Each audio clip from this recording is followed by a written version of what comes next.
tonight, Thursday, April 24th, 2020, 7 p.m., for the purpose of transacting business. Notice of this meeting was posted on April 22nd, 2025, or 14 p.m.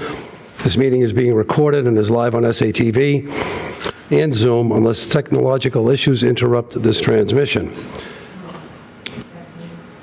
Councilor Prosnewski presiding. Councilor Merkel moves to dispense with the reading. For the record of the previous meeting, all those in favor? Would everyone please rise? Recite the Pledge of Allegiance, led by Councilor Gerslow. I pledge allegiance to the flag of the United States of America, to the republic for which it stands, one nation, under God, indivisible, with liberty and justice for all. Would everyone please remain standing? I'd like to take this opportunity to just take a moment of silence for the two residents that we just recently lost yesterday. So,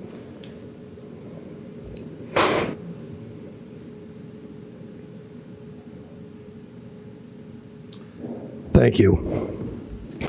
Salem City Council honors that this land is Nomkeg, or fishing place where generations of Nomkeg people from the Pawtucket Band of the Massachusetts tribe lived and passed through for centuries. We acknowledge that this is unceded indigenous land and also acknowledge the Massachusetts tribe who continue to honor and hold this land into the present. Salem City Council is committed to having ongoing meaningful dialogue with the indigenous peoples who have presence in Salem in order to dismantle the legacies of oppressions and the inequities that persist today. Public testimony. Public testimony is not to exceed 15 minutes. Public testimony is not a public hearing or a question and answer period. Sign up must occur 30 minutes prior to the meeting. The president shall, depending on the number of speakers, set a time limit not to exceed 3 minutes, with which each individual presenting testimony must abide. We did have some technological issues, so I'm just checking with our clerk to find out how many people we have in Zoom land before I allot a time limit to stay within the 15-minute boundary. Madam Clerk? If anybody could raise their hand that had signed up to speak so I can get a count, please. On Zoom, I'm sorry.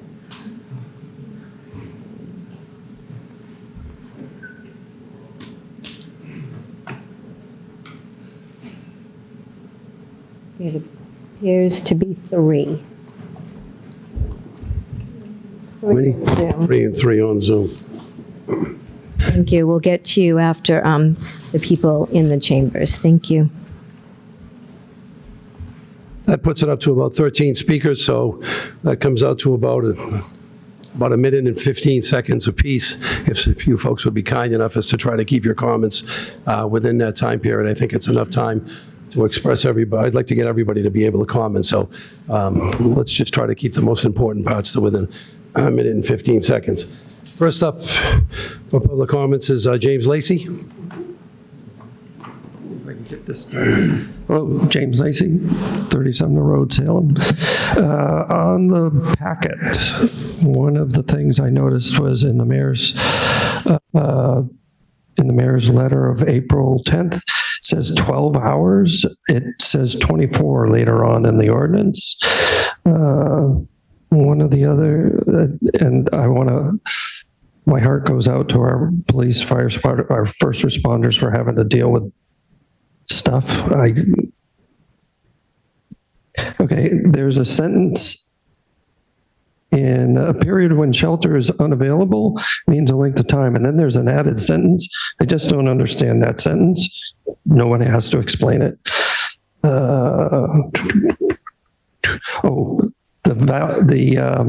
I understand why the list of valuables was taken out, but the word valuable is very vague, and I think it could cause a lot of tension when people are trying to decide what's valuable to them and other people deciding that's not valuable. So that's all I need to say. Thank you. Caitlin Halapa.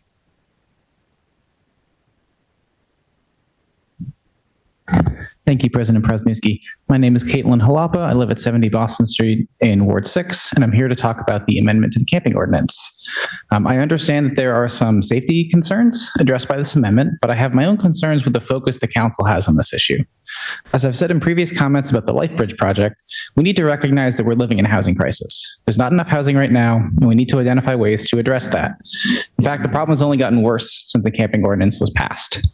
What's certainly not going to help the situation is the economic forecast. I'm not sure if everyone reads the news. I was reading it earlier this week, and the forecast is that April is looking to be the worst performing month since the Great Depression. And we all know why. If things continue as they are at the national level, the people in Salem are going to start losing their homes. Where are they supposed to go? If I lose my job because the economy takes a nosedive and my company shutters, where am I supposed to go when I can't afford to pay my rent? Until there are real answers to that question, I ask that you please return your attention to the real problems facing the city. In 2 months from now, it could be any of us out there being judged and looked down on for trying to survive a situation that we had zero control over. Thank you. Thank you.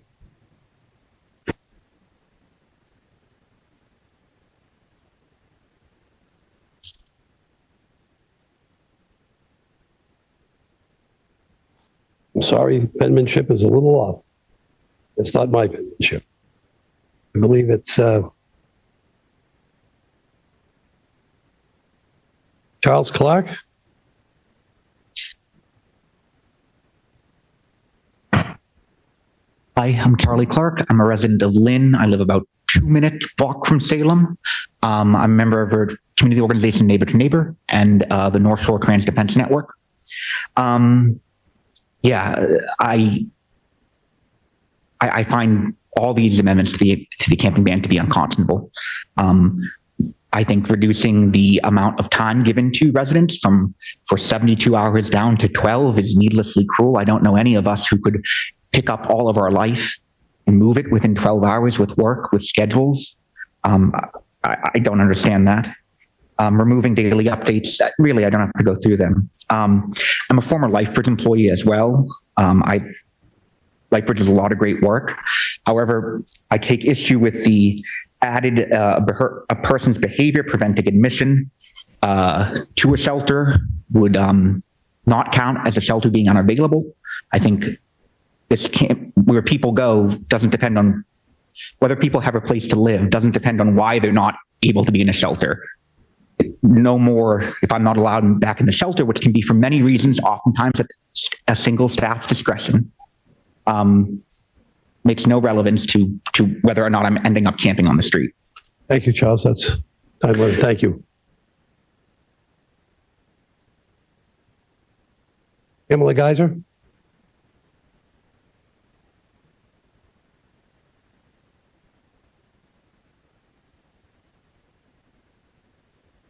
My name is Pamela Geiser, and I address you today as a Salem homeowner. I pay my taxes, and I live and work and play here in the city. I love my hometown, and I love my neighbors, all of my neighbors. The people I see with backpacks and bags, sometimes in Riley Plaza, sometimes in the median or by the gas station. These neighbors in particular are special and important to me. They represent what could be for you, for me. It seems impossible. It's not. It sounds awful. It is. What's worse is chasing our neighbors out, telling them you're not welcome here. I ask why. What is so bad, so terrible that we would force them out without shelter, food, or support? How is that our solution in 2025? Have we learned nothing from our history? Is our minimization of the other so ingrained in the fabric of Salem that nothing could stop this amendment and its abhorrent policies from passing? Please. Prove your humanity, vote no on the amendment to Section 2431 of Salem's camping ordinance, and instead focus resources on informing all of our neighbors about available shelter, meals, and other basic human necessities. If these services do not exist, again, I ask the city, why? And how will this amendment help us? Thank you, Pamela. Trevor Baba.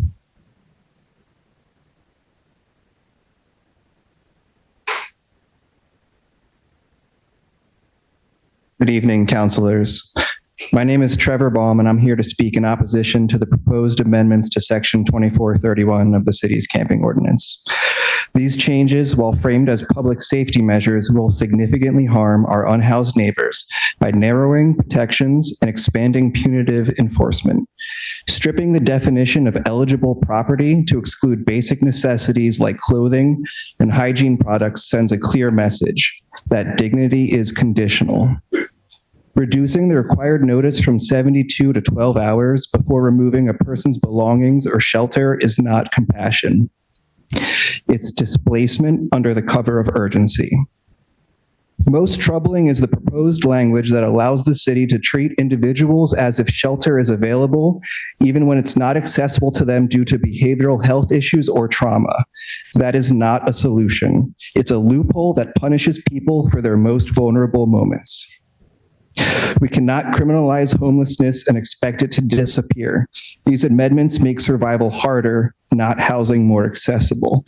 I urge this council to reject these changes and instead invest in outreach, shelter, and services that treat all Salem residents with humanity. Thank you.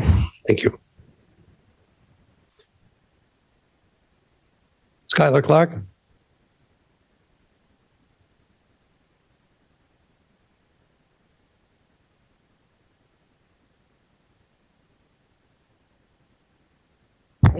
I'm Skylar Clark. I live at 282 Derby Street.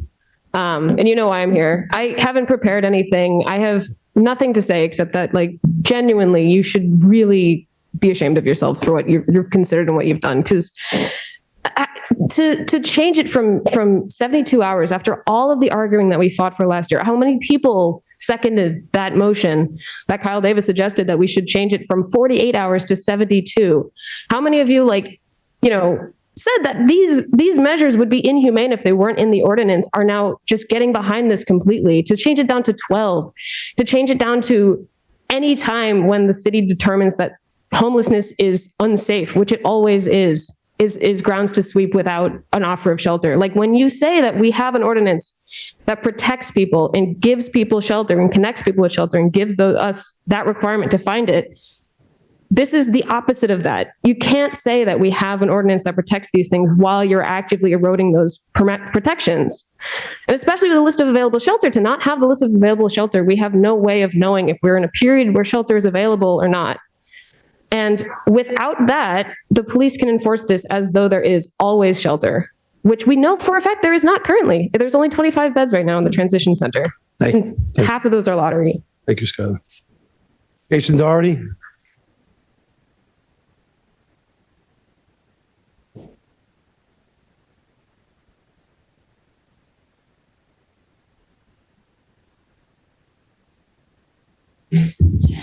Thank you, President Presniewski. I have also been up here at the last few meetings, so I'm sure all of you will know what I'm here for. I live on Lafayette Street. My ward is part of where people who are homeless hang out, and I interact with them fairly regularly. I agree with all of my fellows who have come up and pled against your humanity to vote this down, and hope that that will be the outcome tonight. Regardless of that, I would ask you to take a step back from moving this along in the process, just from a purely process standpoint. When President Presniewski introduced public comment, as has been introduced every time people have had an opportunity to speak about this, this is not a public hearing. This is not truly the people of Salem being able to voice or question anything you are doing. And everything that has been done with this has only been done by you, has only largely been done, presumably behind closed doors, since at the committee meeting, many issues were raised by people who gave comment, and none of you engaged with any of them in the discussion afterwards. Give the people of Salem and the members of this community an opportunity to engage with this process in a meaningful way if you intend to move forward with it. Thank you. Thank you. Leslie Tallow.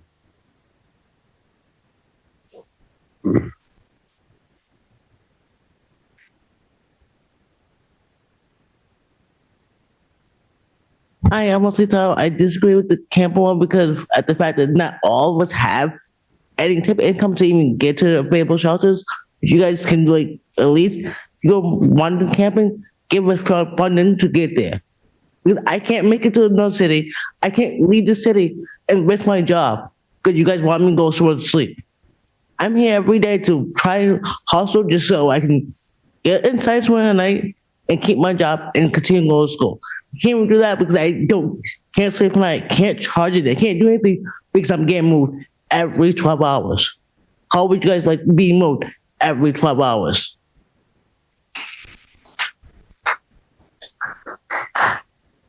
Brian Valentine?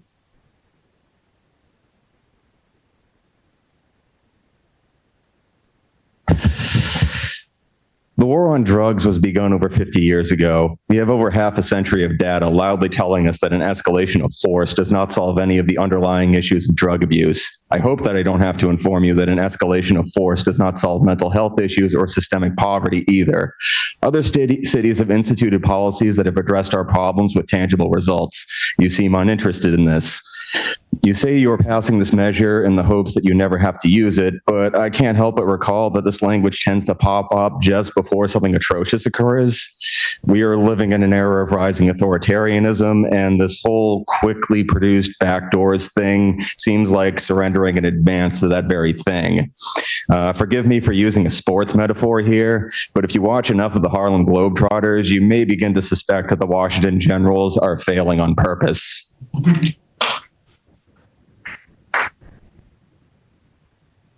Mr. Whittier?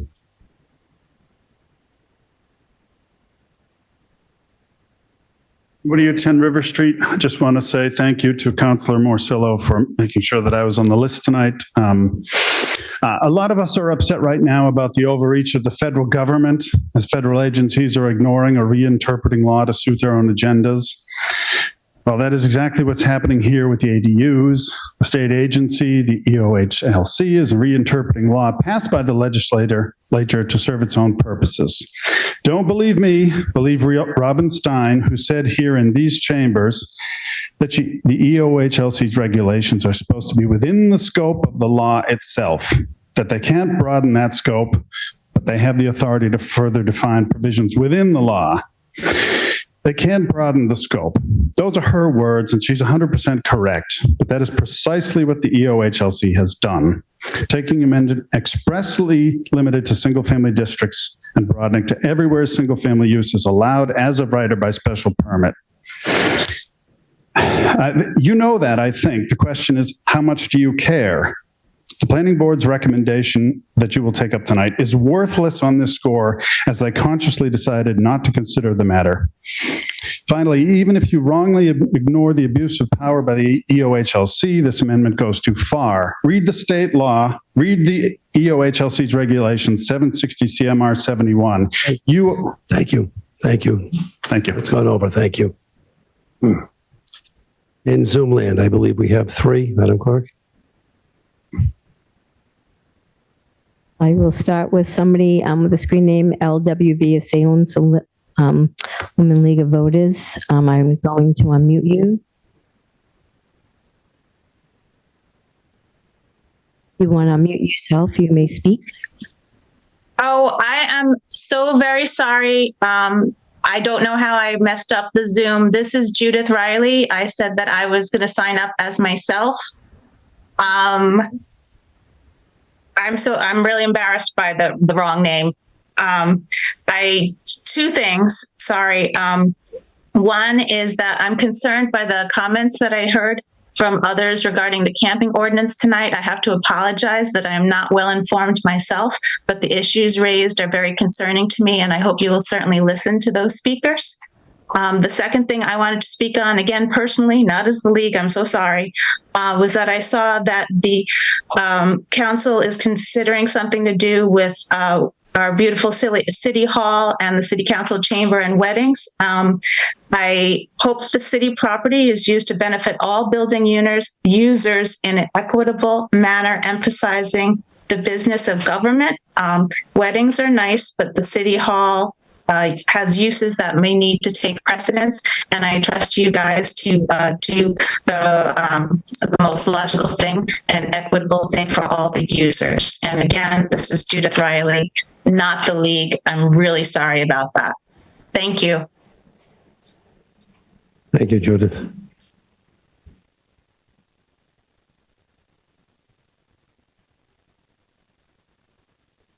Next person I see with their hand raised is Kelly J. You can unmute you.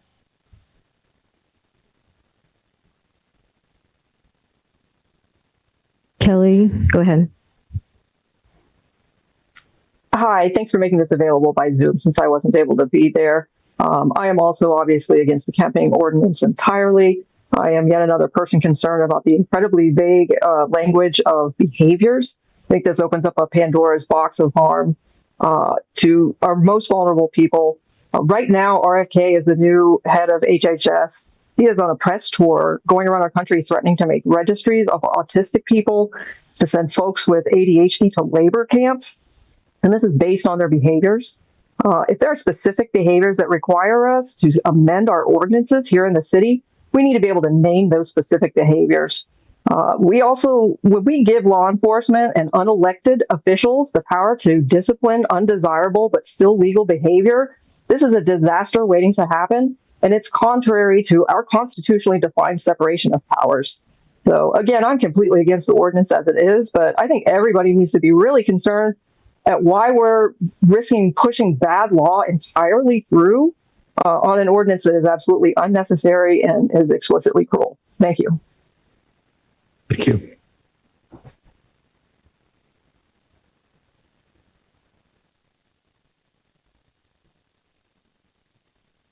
See, I have somebody by the screen name of Lynn's iPad. I will unmute you. Yes. Go ahead. Okay, that is me. Hello. Good evening. My name is Lynn, and I'm here tonight not just as a concerned person, but as someone who is currently living the experience of homelessness and who advocates for the voiceless every day. This proposed amendment to ban camping may seem like a solution, but it's not. It's punishment. It criminalizes people for surviving in the only way they can when every door has been shut on them. I'm asking you to pause and consider, where are these people supposed to go? Homelessness is not a crime. It's the result of systems failing, systems that many of us fall through due to trauma, illness, and bad luck. And let me be clear, not all homeless people are drug addicts or mentally ill, but even if they are still deserve to be treated with dignity and respect. Homeless people are individuals. They come from all walks of life. We are parents, veterans, workers, and survivors. We deserve the same rights and humane treatment as anyone who has a roof over their head. What Salem needs is compassion, not criminalization, housing, not handcuffs. If we want a better, safer, more well-adjusted Salem, we must uplift people, not push them further down.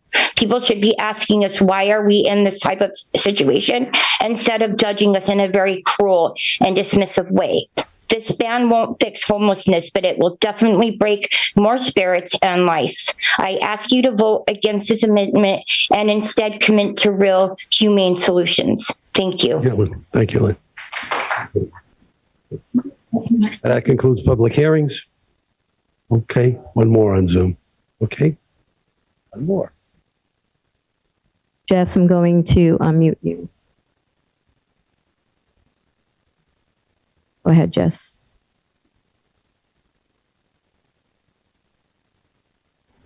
Hello, can you hear me? Yes. Okay, now you can. Okay. Yeah, I mean, kind of like Skylar said, I don't necessarily, want to be here either. Like, this is, kind of a lot. For me personally, I've just been diagnosed with a really serious condition, vasculitis, and I literally just really don't want to be here. But you guys just refuse to listen. It's such a problem, and I just don't understand. I just urge you to vote no on the amendment. Please consider the negative impact it will have on the homeless in Salem. It'll do more harm than good. In no way it'll help anyone who is homeless. Please listen to the two homeless people who spoke today. Just genuinely listen and genuinely consider this, please. Thank you.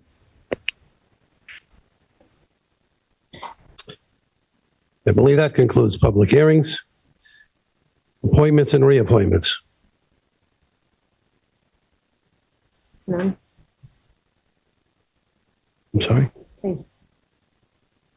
Oh, hearings, we have none. Appointments and reappointments. Held from the last meeting, the mayor's appointment of Graham Hines of 7 Burnside Street to the planning board with a term to expire April 9th, 2030. Council Watson-Felt. Thank you, President Presnewski. I move that we adopt by roll call vote. Council Watson-Felt moves that we adopt by roll call vote. Under discussion. Thank you, President Presnewski. No discussion except to just say thank you to Mr. Hines for his willingness to participate in our community in this really important, impactful way on the planning board. Thank you. Any further discussion? Seeing none. Madam Clerk, please call the roll. Council Watson-Felt? Yes. Council Varela? Yes. Council Stott? Yes. Council Marcillo? Yes. Council Merkel? Yes. Council Jerslow? Yes. Council Harvey? Yes. Council Hapworth? Yes. Council Davis? Yes. Council Cohen? Yes. And Council Prosnewski. Yes.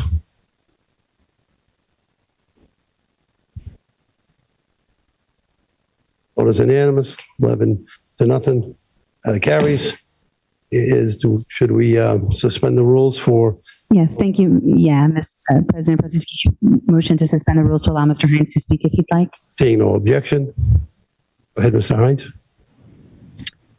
Hi, sorry I can't be there tonight, but I hope everyone can hear me just fine from here. I just want to say thank you for confirming me. I'm excited to get to work and help review and hopefully help steer the development of Salem in a positive manner for everyone. Thank you. Thank you.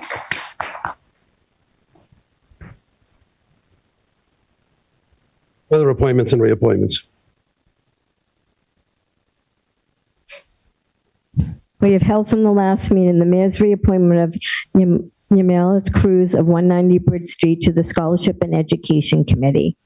Council Stott. Thank you, President Presnewski. I move for adoption by roll call vote. Council Stott moves for adoption by roll call vote. Under discussion. Thank you, President Presnewski. I'd like to thank Ms. Cruz for her time and dedication to the city, both through the Salem Public Schools and through her volunteer.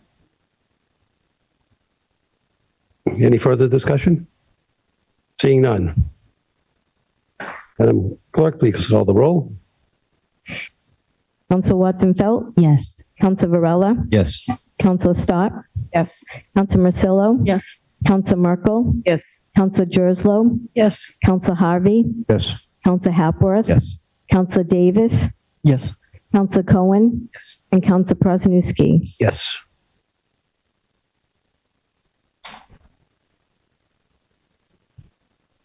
A unanimous roll call decision.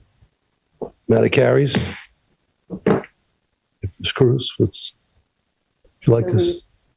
Oh, reappointment. Thank you. Further appointments and reappointments. We have the mayor's reappointment of Daniel Riccarelli of 397 Rustic Street to the Concom with the term to expire May 9th, 2028. Council Watson-Felt. Thank you, President Presnewski. I move that this be held under the rules. Council Watson-Felt moves that it be held under the rules. Under discussion. None for me. Thanks. Discussion. Any further discussion? All those in favor of this being held under the rules? Carries. Communications from the mayor. We have an order that the sum of $125,029.97 is hereby appropriated from the retained earnings water sewer fund account to engineering solid waste for the fiscal year 24 costs associated with the increased wage rates set forth by Department of Labor standards dated January 20th, 2024. Council Merkel. Thank you, President Presnewski. I move for suspension of the rules. Council Merkel moves for suspension of the rules. Seeing no objection, under discussion. I move for adoption. Council Merkel moves for adoption. Further discussion. Thank you.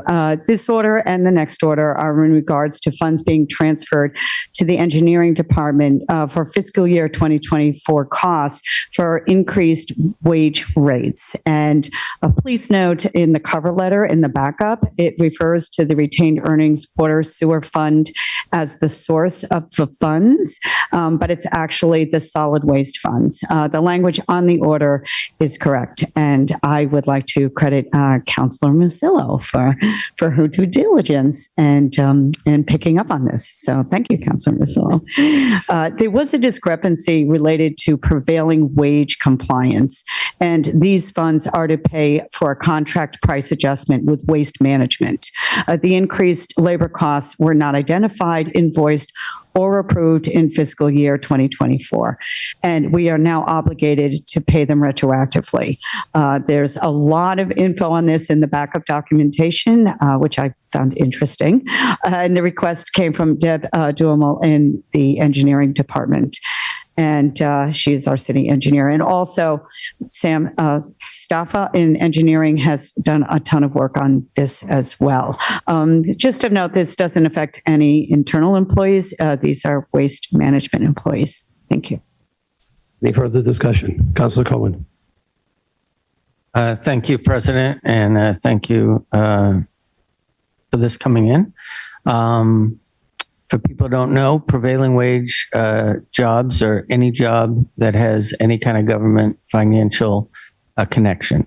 So it could be a TIF or any kind of benefit that we give them, or state and federal, or anyone that we contract with. And this is really important because one of the most prevalent wage thefts is misclassifying people and denying them prevailing wage. There is a state agency that assigns the prevailing wage, and every single contractor, municipality, et cetera, has to be on top of that. If the prevailing wage changes for the job, we have to make sure that the employees, the workers, are classified correctly. And if they are, they need to be paid appropriately. So this is really terrific that the city has taken this action. Thank you. Any further discussion? Seeing none. On Councilor Merkel's motion that $125,029.97 appropriated from the retained earning water sewer fund, the engineering solid waste.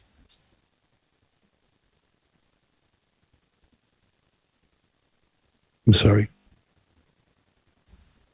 Be appropriated from the retained earnings water sewer fund account, the engineering solid waste for the labor standards dated January 10th, 2024, which sets forth the increased rates effective July 1st, 2023. All those in favor? Opposed? That it carries.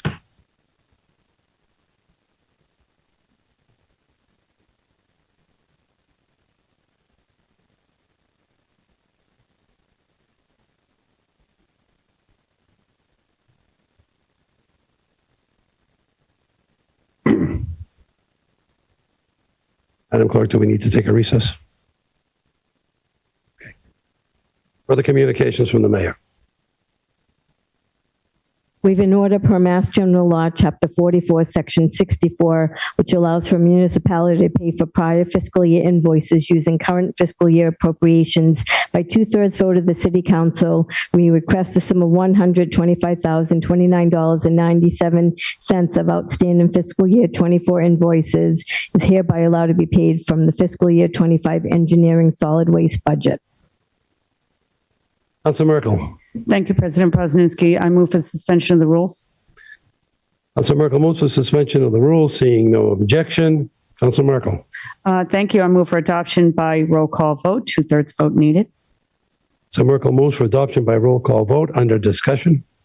No discussion. This was what was previously discussed. And Councilor Merkel's motion by roll call vote. That was previously discussed. Madam Clerk, please call the roll.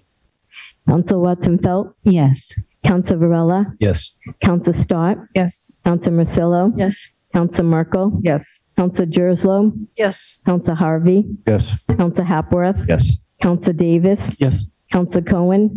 Yes. And Council Prosnowski. Yes.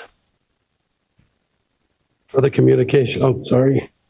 By a roll call vote of 11-0, matter passed. Further communications from the mayor. We've ordered that the sum of $5,900 is hereby transferred and appropriated from the receipts reserve funds listed below to the Department of Public Services burial account. Councilor Merkel. Thank you, President Presnowski. I move for suspension of the rules. Councilor Merkel moves for suspension of the rules. Seeing no objection, Councilor Merkel. Thank you. I move for adoption. Councilor Merkel moves for adoption. Under discussion. This is a regular transfer of funds used for burial services and daily operations for Greenlawn Cemetery. Any further discussion? On Councilor Merkel's motion that we adopt $5,900 transferred and appropriated from receipts reserved funds to the Department of Public Services burial account. All those in favor? All those opposed? That carries. Further communications from the mayor. We've ordered that the sum of $2,445.83 is hereby appropriated in the Retirement Stabilization Sick Leave Buyback account to be expended for the contractual buyback for Lynn Barrett from the Council on Aging. Councilor Merkel. Thank you, President Presnowski. I move for suspension of the rules. Councilor Merkel moves again for suspension of the rules. Seeing no objection, Councilor Merkel. Thank you. I move for adoption. Councilor Merkel moves for adoption. Under discussion. These funds are a contractual obligation, and I want to say thank you to Lynn and acknowledge her 32 years with the city. She was in the planning department, and she was the first program manager for a council on aging in the state, which is pretty cool. Then she transitioned into the social work department for the council on aging for the last 19 years. They had a lovely party for her this spring, and we'd all like to wish her well. Any further discussion? I'd also like to say thank you to Lynn Barrett. She spent many, many years helping many people. I wish her a long, happy, and healthy retirement. On Councilor Merkel's motion, appropriate $2,445.83 appropriated from the Retirement Stabilization Buyback for Lynn Barrett. All those in favor? All those opposed? That carries. Further communications from the mayor. We've been ordered to accept the donation from Renee C. Olson in the amount of $3,500 for a Salem Common Bench donation for the Park and Rec Department. Councilor Merkel. Thank you, President Presnowski. I move for adoption. Councilor Merkel moves for adoption. Under discussion. Thank you. I want to say thank you to Renee Olson for her generous donation for the bench. Under discussion. Seeing none. Under Councilor Merkel's motion to adopt $3,500 for a Salem Common Bench donation, all those in favor? Those opposed? That carries. Further communications from the mayor. We've been ordered to accept the donation from St. Jean's Credit Union in the amount of $1,000 donation towards the golf tournament charitable foundation for Park and Rec donation account. Councilor Merkel. Thank you, President Presnowski. I move for adoption. Councilor Merkel moves for adoption. Under discussion. I'd like to say thank you to St. Jean's Credit Union for their generous donation, and here's hoping for good weather. Any further discussion? On the motion to approve donation of $1,500 from St. Jean's Credit Union towards the golf tournament charitable foundation. All those in favor? All those opposed? That carries. Further communications from the mayor. We have a resolution for a proposed amendment of a tropical products tax increment financing agreement. Councilor Merkel. Thank you, President Presnowski. I move for adoption by roll call vote. Councilor Merkel moves for adoption by roll call vote. Under discussion. Thank you. These are amendments to the resolution for the tax increment finance agreement with Tropical Products on Highland Avenue. The proposals are for amending the job creation requirements and also lowering their TIF in the fifth year of the agreement from 20% to 10%. Since the 2021 TIF was put in place, there have been many challenges for this project, such as the discovery of asbestos contamination in 2022, requiring remediation, costing $6 million. Completion of the new facility, it was done in March of 2024, and Tropical Products' total private investment was more than $30 million, which was 65% more than the original projection of $19 million. They've had to restructure production and staffing to meet payroll and pay vendors. They have retained their previous 10 employees, which was originally pledged. And they have hired 9 new full-time employees in 2024. But the original projected job creation number was 123 new permanent full-time jobs in the first 5 years, which can now not be achieved. So the company is now proposing to create 40 to 50 new permanent full-time jobs in the next 5 years. And I'll add the point that this is a minimum goal. It's in their best interest to create more jobs and expand. They want to be successful, but this is where the project is landing now. And recognizing this, the proposed amendment is to lower the TIF from 20% to 10% in the 5th year of the agreement. This results in a tax exemption reduction of about $20,000. And they are currently, for context, in their first year of their exemption, which began July 1st in 2024. So they're in the first year, and this reduction will be reflected in the 5th year. And there was also a lot of information in the backup documentation in this as well. And I always like to offer the reminder that with all TIFs, we don't lose money. We always collect the full amount for the base tax value. TIFs are for the new value, the anticipated value only. Thank you. Any further discussion, Councilor Morcillo? Thank you, President. I just want to say that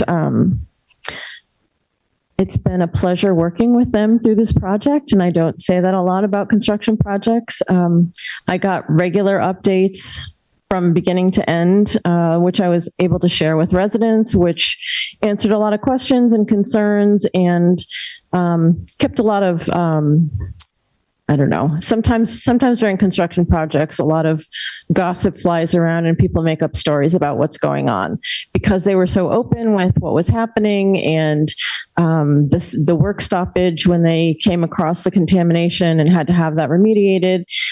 Because the communication channels were open and honest, a lot of that was alleviated. They've been great to the neighbors in the neighborhood. They do have a lunchroom that they've offered several times so far for free for neighborhood meetings, which has been very handy. They really are a great neighbor up there, and it's unfortunate that they did hit this problem during construction, which did cost them a lot more money. And so, them coming back and honestly saying that they're not going to be able to hit their hiring goals within the first 5 years, but it is still their goal to do that because they have the space and they want to expand. They just need to take the time to pay off their debt before they start investing in more equipment. So I'm all for this. I think that they're a great company here, and I support them. Thank you. Councilor Harvey. Thank you, President Presnitsky. I have to agree with everything Patty Masilla just said, Councilor Masilla, I should say. But also, anybody that's driven past that piece of property in the past before Tropical Product went in there, it was just such an eyesore. And the fact that, they were willing to put up the funds to turn that into what they have, it says a lot for the owners of that place. So I'm all for this. Thank you. Thank you. Any further discussion?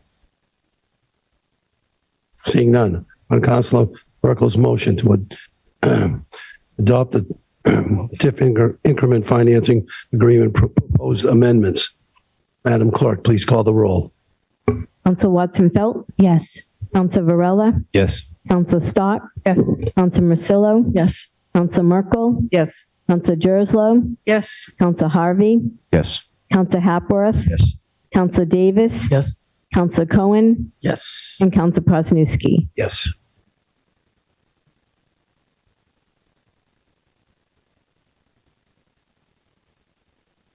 On the matter of the amendment for the tax increment financing agreement, votes are 11-0, matter carries. Further communications from the mayor. We've an order that the mayor is hereby authorized on behalf of the city to execute a grant of easement to the Massachusetts Electric Company for the purpose of installing electrical equipment at the Salem Police Station. Councilor Cohen. Thank you, Mr. President. I move that this is adopted by roll call vote. Councilor Cohen moves for adoption by roll call vote. Under discussion. Thank you, Mr. President. I rarely get excited about easements. This one, probably no one would know the difference. But this is enabling a fast charging EV charger. We allocated money last year for 2 of them. This is like a really cool thing. And it also will enable microgrid. The police station is under sea level. And at some point, they're going to have to remove all the emergency equipment, put it on the roof, have solar panels and other stuff so that they can be sustainable as a building. So I hope all my colleagues are going to be excited about this easement as well. Any further discussion? Seeing none. On Councilor Cohen's motion to adopt by roll call vote, authorizing the mayor on behalf of the city to execute a easement to the Massachusetts Electrical Company for the purpose of installing electrical equipment at the Salem Police Station. Madam Clerk, please call the roll. Councilor Watson Felt? Yes. Councilor Varela? Yes. Councilor Stott? Yes. Councilor Marcillo? Yes. Councilor Merkel? Yes. Councilor Jerslow? Yes. Councilor Harvey? Yes. Councilor Hepworth? Yes. Councilor Davis? Yes. Councilor Cohen? Yes. And Councilor Presnowski. Yes. Thank you, Madam Clerk. Matter passes unanimously, 11-0. Mayor's informational page, none. Motions, orders, and resolutions. Councilor Stott.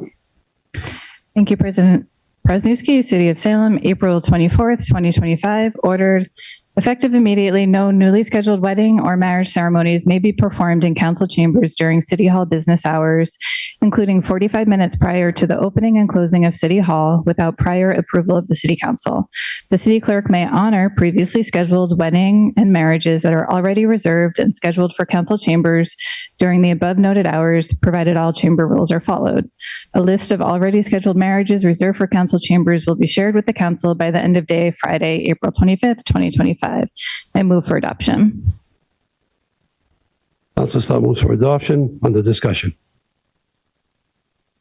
Thank you, President Presnowski. I placed this order for a few reasons, but mostly it's because the general configuration of council chambers is just inherently awkward. It makes it awkward also for private or special events such as weddings and difficult to perform in a room that is intended for and still actively used for a public meeting space. City Hall is also a place of work and business, as noted during public comment earlier. And while council chambers is historical and beautiful and more, it's still a place of business first and foremost. And we have to have respect to those activities that need to occur within and around council chambers. That's important for us to remember. Council chambers are unfortunately not located in a corner on their own. They are directly in the middle of the second floor on a city hall, splitting access to offices or to those that require an elevator. I also would just like to provide some backup information for my fellow councilors and for the public that may be listening, wondering where this is coming from. There has been a history of past requests from myself. As president in 2023, I heard of challenges of both time and accessibility, and I started requesting data and information around the policies and processes for weddings in City Hall. In the May 2024 A&F budget hearing, I requested data on marriages in City Hall. At the time, I was told that they generally take place after hours or off work time. And then in June 2024, I submitted 2 orders to council. The first one was that council chambers be open and accessible at all times during business hours, unless approved by City Council. That one passed unanimously. A little conversation around it, but it passed unanimously. The second order, submitted in June 2024, was me requesting data on marriages performed. The order itself requested data during the budget hearings around the count of marriages performed in City Hall Data to be provided by the city clerk and reviewed at the meeting shall include count of weddings performed in City Hall, the current process for booking and performing weddings, fees charged, amount of time taken to perform a wedding, and any other pertinent information. The purpose of this meeting is to discuss a transparent policy, including scheduling fees and usage of council chambers or any other areas in City Hall for wedding services. That was the actual order that was submitted and sent to Committee on Government Services, co-posted with the Committee of the Whole in June 2024. In September 2024, during the clerk's reappointment meeting, I again requested the data for the marriages during in City Hall, at which time I was told that the order is in committee, and I'm waiting for the meeting. So most recently, here we are in 2025, where I requested the committee to meet, and there was further discussion. So I went to President Presnewski, who stated that he agrees that we do not need to have a public meeting. The data you are requesting is a matter of public record, and if you'd like, I can ask the clerk to provide. So, of course, I've been requesting, but I just want to reiterate, the data is not the purpose of the order. I'm going to repeat the last line in my order from 2024, that the purpose of the meeting is to discuss a transparent policy, including scheduling, fees, and usage of council chambers and other areas in City Hall for wedding services. So now here we are with my third order, requesting that marriages cannot be performed in council chambers during busy business hours, 45 minutes before and after. And we will honor any existing bookings that have been provided. So I just like to add a few key points. This order is not stopping wedding ceremonies, marriage ceremonies happening in chambers outside of business hours. The order is not stopping weddings happening in City Hall during business hours. For example, they can still happen in the clerk's office. Right now, only the city clerk performs weddings in council chambers. And I'm curious, what is the process if others want to do this? Are they told they're allowed to? What's the policy? Is there a rental fee? Can we reconfigure the room to make it less disruptive to accessibility and noise, such as allocating a corner perhaps, or really limiting the party size to minimum numbers? Do we want to reconfigure our rooms? This is council chambers, again, a public meeting space. Council chambers is a room for the public and it needs to always be held accessible. And it's adjacent to business as usual offices. All of these things are true. And these are conversations that we should be having. But right now, all I'm asking for here is transparency. Transparency for us as a council body around time and use. Transparency for those requesting to have a wedding ceremony in chambers. Transparency for those working here in City Hall. Transparency for those visiting City Hall. But in the meantime, and the reason for this order tonight, and the reason that I'm requesting that this not be sent to committee and we vote on this tonight, is we need basic accessibility without putting the burden of those that need it getting it. I'm sorry, I said that wrong. We need basic accessibility without putting the burden of getting that on those that need it. Councilor Varela. Thank you, President Prudnisky. Councilor Stott, thanks for bringing this up. I think this begs a larger conversation about the use of council chambers. Currently, council chambers are not only used for weddings, but they're also used by the mayor's office and other staff when it comes to different events. So I'm going to read what we have right now in our Code of Ordinances that was written in 1973.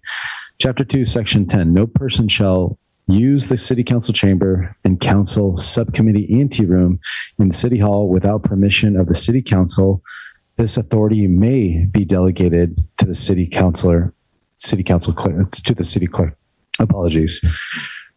I do agree with Councilor Stott. We do need to have a discussion about this. And I think that we all need the opportunity to weigh in on the policies that we could put in place and amend what we have on the books now with the city council chambers. So with that, I think this begs a larger discussion, and I'd like to make a motion that this goes into the Government Services Committee, co-posted with the Committee of the Whole. And I will have a meeting promptly to discuss this so that we can handle this. Councilor Jerslow. Thank you, President Presnewski. I second that motion. I think that definitely needs to be talked about. Are we just talking about wedding and marriage ceremonies, or the other ceremonies? There's all type. And as in Council Varela stated in section 2-10 of the city charter, we delegate the city clerk as our gatekeeper for this council chambers. So we need to have a discussion, and we need to include the city clerk and the assistant city clerk in that discussion, because they're the ones that are keeping this room scheduled and keeping everything together. So I think it's very important to include them also. Thank you. Councilor Merkel. Thank you, President Presnowski. Yes, I support the order to move the wedding ceremonies out of the council chambers during business hours because, like Councilor Stott said, it's the configuration of the second floor and ADA compliance. And when I read the order, I don't see the harm in not allowing any new bookings until any larger conversations happen. I think that makes sense. No one feels comfortable interrupting a wedding. And recently, a couple getting married were commenting on people walking through. A discrimination complaint on the basis of disability has been made to the city, which I get, because it creates a culture of people not being able to access the bathroom with dignity. It also creates an unwelcoming environment for the public, as well as staff. When somebody with mobility issues has business in the mayor's staff and finishes when a wedding's going on, they sit on the bench out there, waiting in the hall to access the elevator, not knowing how long the wedding will be. I mean, even if they're told they can walk through the wedding, they don't want to. I wouldn't want to. And whatever the size or location of the wedding in the chamber, it still doesn't change the dynamic that you're walking into a wedding ceremony. And there's plenty of opportunity to book weddings outside of business hours. You have, 5 o'clock on Monday or Tuesday or Wednesday. You have 1 o'clock on Fridays. You have all day Saturdays. So we're certainly not, shutting that down. There's a lot of opportunity there. Or someone could get married in the clerk's office. But at the end of the day, I don't want anyone from the public or staff, feeling uncomfortable and not wanting to walk into a wedding and ever having comments or anything of that nature, until that, I just don't feel that should be happening. And, this is a room that us council, is responsible for. And at the end of the day, this is an ADA compliance issue. So I certainly support a larger conversation, but I do think that it's doesn't shut down weddings in any capacity to just put a stop on new bookings during business hours in the chamber. I think that's reasonable. Thank you. Councilor Cohen. Thank you, Mr. President. This may sound bizarre, but I'm actually for both orders. First of all, Councilor Varela's reading of the ordinance has the word may in it. We shouldn't have ordinances with may in it. That's not definitive. That doesn't say that anyone in particular has jurisdiction over something. Councilor Stott and I somehow alternate as the liaison to the Disabilities Commission. And I would say every meeting I've learned a lot for people who have any kind of disability, but especially mobility issues or other things. And I'm always learning about that. And I know for me personally, I've been up here waiting for a meeting with the mayor and seen a wedding, and they're usually spectacular. And I would never, as Councilor Merkel said, walk through it.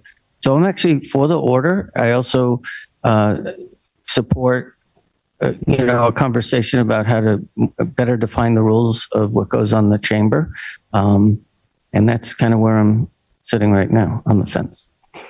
I'm for the order and a larger discussion. Councilor Varela.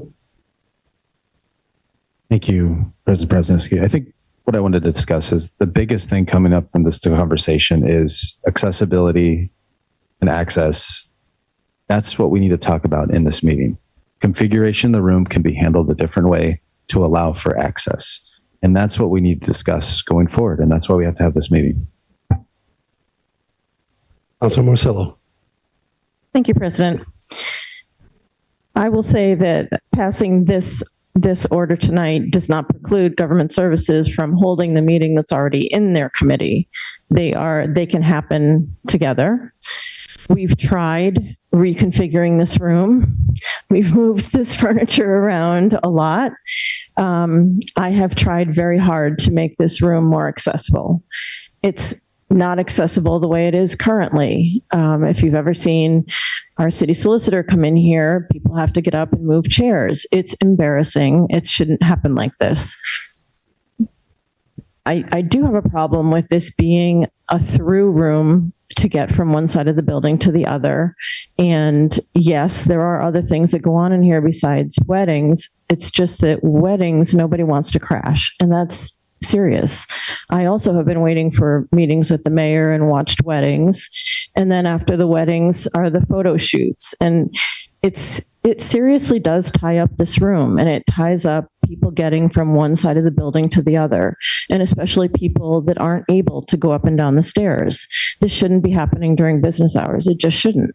Unless we have a process and a set plan to somehow use a corner of the room or whatever. But people are coming here to be married by the city clerk.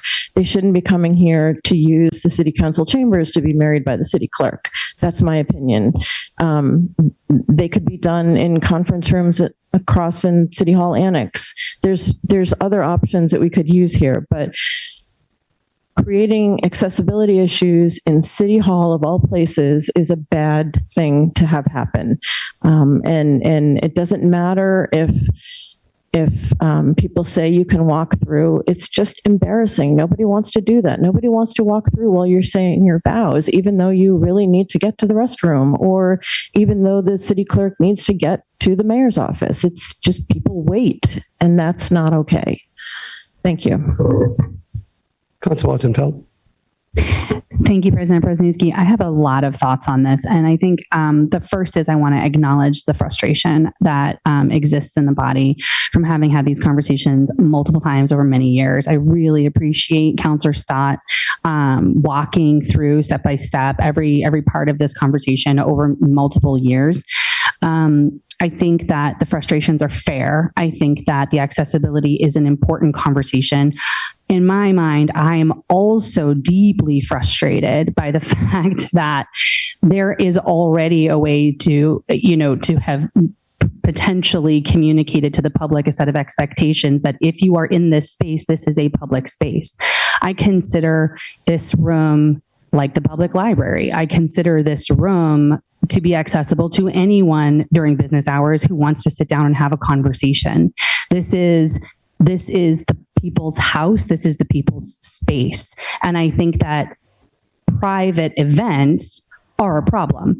But if people come in here and understand that there's a practice and a policy and a way that you do things, and by the way, you will have people cutting through to use the bathroom, and if you do not like that, go somewhere else or come after hours, is the conversation we need to be having. As a former event planner, use of space policies are very common. And I agree with Councilor Stott that there needs to be some transparency around this. And if we are using, I am all for the continued use of this space, so long as policies are clear, use is dictated, there is transparency around the process, and it's clearly communicated to the public that this is a public space. People want to get married on a beach in front of people. That's the same thing. This is a public space. That having been said, I am not super comfortable with adopting this tonight because I am not comfortable with limiting any access to this public space in any way, shape, or form. So for me, I am all for sending to government services, having a policy conversation, establishing and writing a clear policy that is clearly and consistently followed, both by Madam City Clerk, anyone else who wants to come in here and perform a wedding, and everyone else using this space for any kind of conversation or meeting or event. That's a conversation that has to happen. I would support Councilor Varela's motion to actually to move this to government services, pair it with the other one that's already there, have a meeting, create a policy, establish it, and roll it out. That needs to happen. I will not be voting to adopt this tonight, but I am requesting that better communication to the public occur around use of this space in the interim, which is people will access this room as needed. We are not blocking doors. We are not blocking the byway or the throughway. Anything can happen over there. We need to just start behaving differently. We need to be behaving more inclusively. We need to be communicating that accordingly, which is this is a public space. If I come out of the mayor's office and I need to talk to the city solicitor, go to licensing, or use the bathroom, I'm going to do it.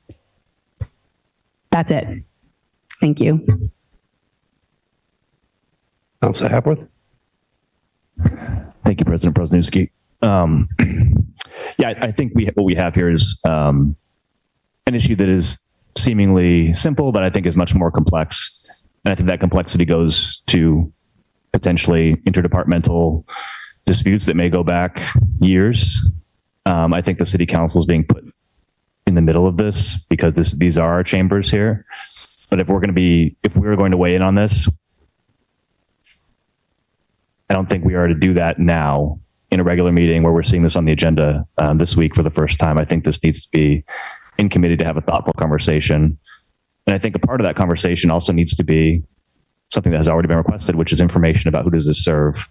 And I think we often talk about these weddings as if these are something that happens off the clock, and it needs to be, we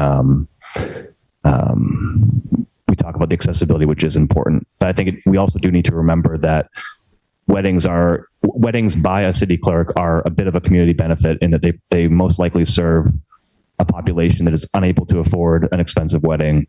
And I think it is important for us to look at this and say that the council chamber is a place of dignity, and it is a place we want to allow the community to have access to, as long as it's not impeding ADA concerns. And I think there's a big conversation to be had around this here that cannot be had in a regular meeting and should happen in community. And I think that's the most appropriate way to do this. Councilor Harvey. Thank you, President Prosnowski. Yeah, I'm not in favor of voting on this tonight. I agree with both Councilor Watson-Felt and Councilor Hapworth that there needs to be a bigger discussion and a plan put in place that everybody adheres to as far as the chambers go. Thank you. Thank you. Councilor Merkel. Thank you, President Prosnowski. I really appreciate all the points. It's an important public space here. And I feel the weddings being in chamber interfere with that, the freedom of people to enjoy and engage in this as a public space. There are some rules in place for the weddings that go on, but it's pretty hard to manage everything that goes on with a wedding party, as far as, no one's going to be in here making sure, of comments, how long it takes, things of that nature. And whatever that is in place, the space in here, the number of people, it doesn't change the dynamic that no one would feel comfortable walking into and through a wedding. And also having that larger conversation and not having new bookings in this space, but people are still free, of course, to get married at City Hall anytime they like. They can do it during business hours, and they can do it in the hall. There's many, many options for doing it in the chambers outside of business hours. And this isn't the first conversation we've had about this, so it's definitely not a new issue. And I don't see, the deterrent to having not having new bookings until the larger conversations happen. I don't see that as a negative, and I do see it as a positive that people will immediately be able to conduct business, do their jobs, and the public feeling comfortable, like was said, having this room to utilize and be a public space for them. Thank you. Councilor Stott. Thank you, President Prosnowski. Hearing everyone's comments, I'm not so surprised, but I will say this is the third time this is in front of us on the agenda.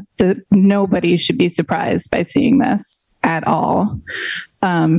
I'd also like to make a few key points that I'm going to repeat what Councilor Merkel just said. Members can still get married, or members of the public can still get married only by the city clerk in council chambers outside of business hours in the place of dignity, or during business hours in her office or elsewhere that does not impede accessibility. Again, I'm going to repeat, we need basic accessibility without putting the burden of those that need it asking for it. It needs to just be there. And I'm going to end this with, I just think accessibility is not an option, something that we should put into committee to continue to discuss. It's something that we need to take care of. It's a problem that we know now, and it's a problem that we can easily solve by this order that's in front of us tonight. And I will end by saying, I'm sorry, I have little faith that the committee is going to meet. Just earlier this month, I heard from the council president and the committee chair that they do not think this should be a public meeting. So it's great hearing the positivity tonight that yes, we will meet on this, but I've heard that 3 times now. So I really implore all of you to read the order that's in front of you. It is just holding weddings outside of business hours in council chambers. That is it. Councilor Varela.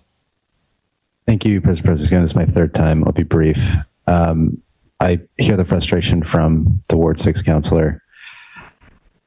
I'm not going to sit on this. This has come to a head. We need to address this. And my goal is to schedule a meeting for government services next Tuesday, April 29th. If you can't go, I'm sorry, you can make other arrangements. That's it. I'm scheduling a meeting for April 29th to discuss this so we can create a policy and go forward.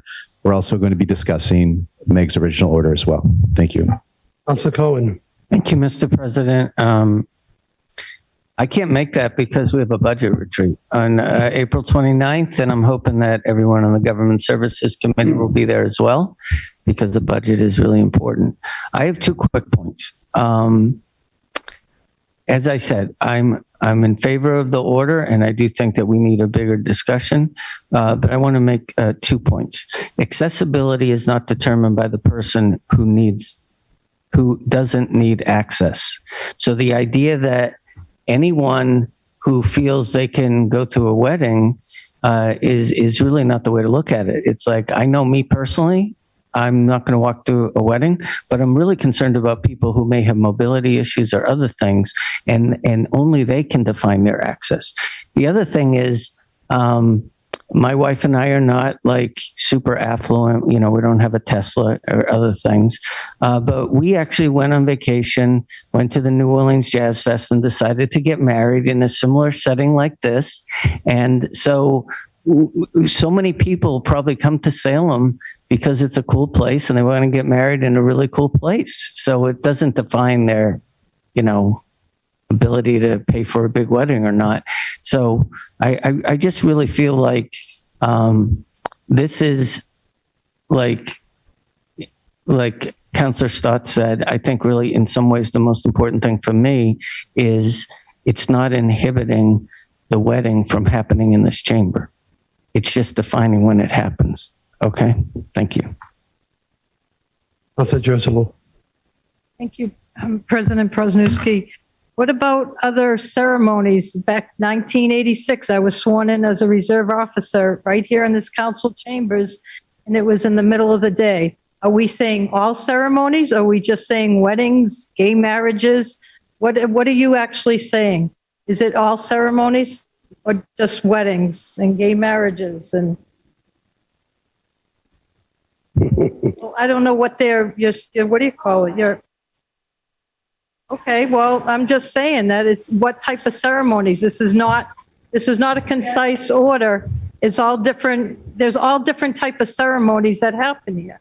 I'm just trying to say, are you just saying these 2 ceremonies, what happens during the day with other public ceremonies? People still walk through. I'm just saying this is not clear and concise, and I think it should be looked into. Thank you.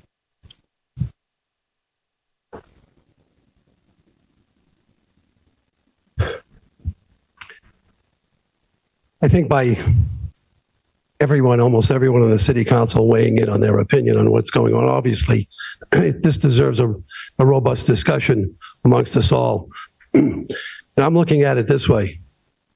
This is an opportunity for us to define what the city council chambers will be used for. We can make a policy and procedure that is not 2 sentences long, but something that defines the use of these chambers, these public chambers, these regal chambers, these historic chambers, and how they're going to be used. But this is up to us, the city council, because this is our room to be used and for the public to be used.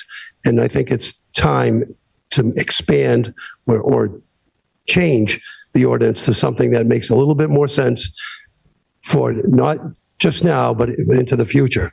So I would support seeing that we've had quite the discussion on this tonight. I would like to continue this discussion, and probably because it's not just weddings that we're talking about over here. It's talking about the use of this Salem City Council. Yes, the city council chambers are used for a lot of things.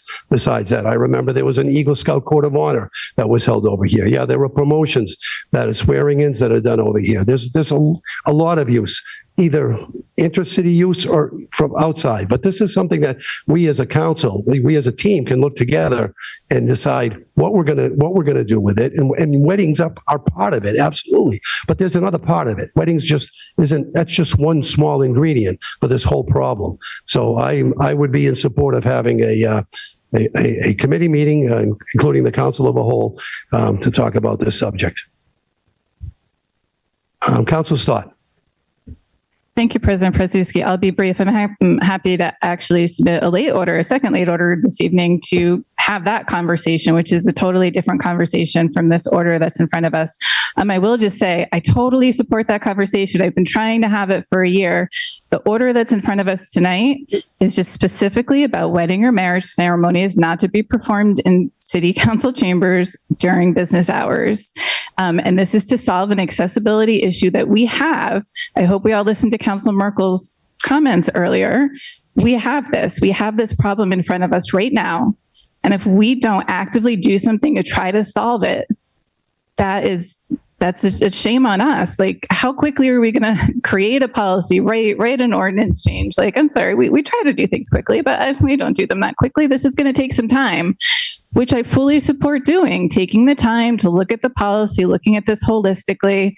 We can have that conversation as well, of course, but I implore you all to think about the problem that's in front of us and what we need to do to solve it. Councilor Harvey.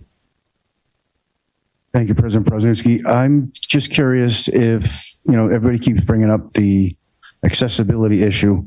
Was anybody that had an accessibility issue to get into the other room, were they told they couldn't go through the chambers? Outright told they could not go through the chambers because there was a wedding going on? Councilor Hapworth.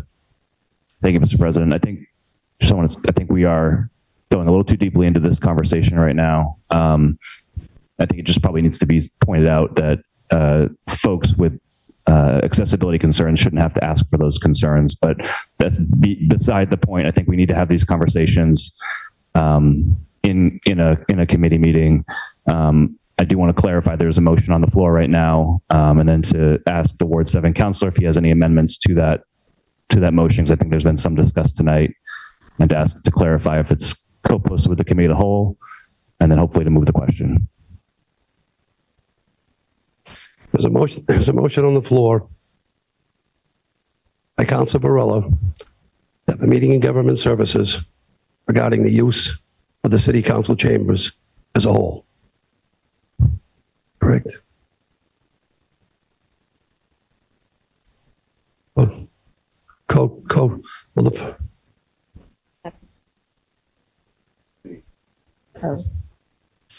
the first, there was an order on, there was discussion on an order, which a motion was made to send this order to committee, including seconded by Councilor Gerslow. So Point of order. Councilor Varela's motion was to take the order that Councilor Stott had and put it in government services, co-posted with the committee of the whole, not a more expansive discussion. That was Councilor Varela's order, and it was seconded, and So to vote on that order. Council Varela's motion to send this order to Government Services, co-posted with the Committee of the Whole. All those in favor? Okay, let's do that. Let's have a roll call vote on this.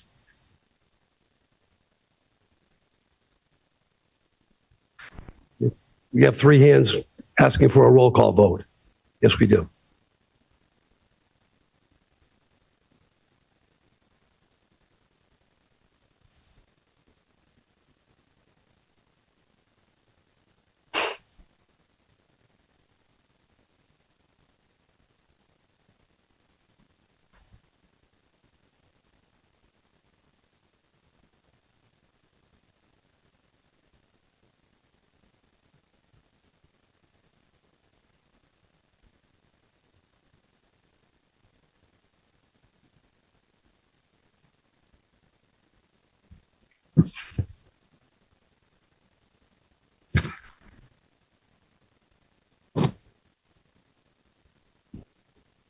Madam Clerk, please call the roll.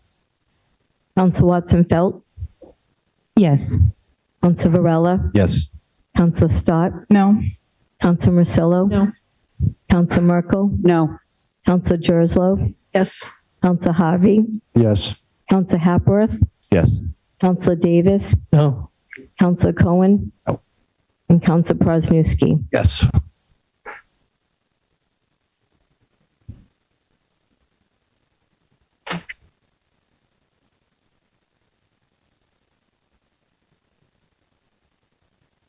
A majority vote of 6 to 5.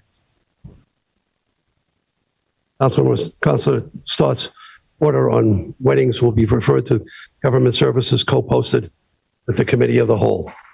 Motion carries.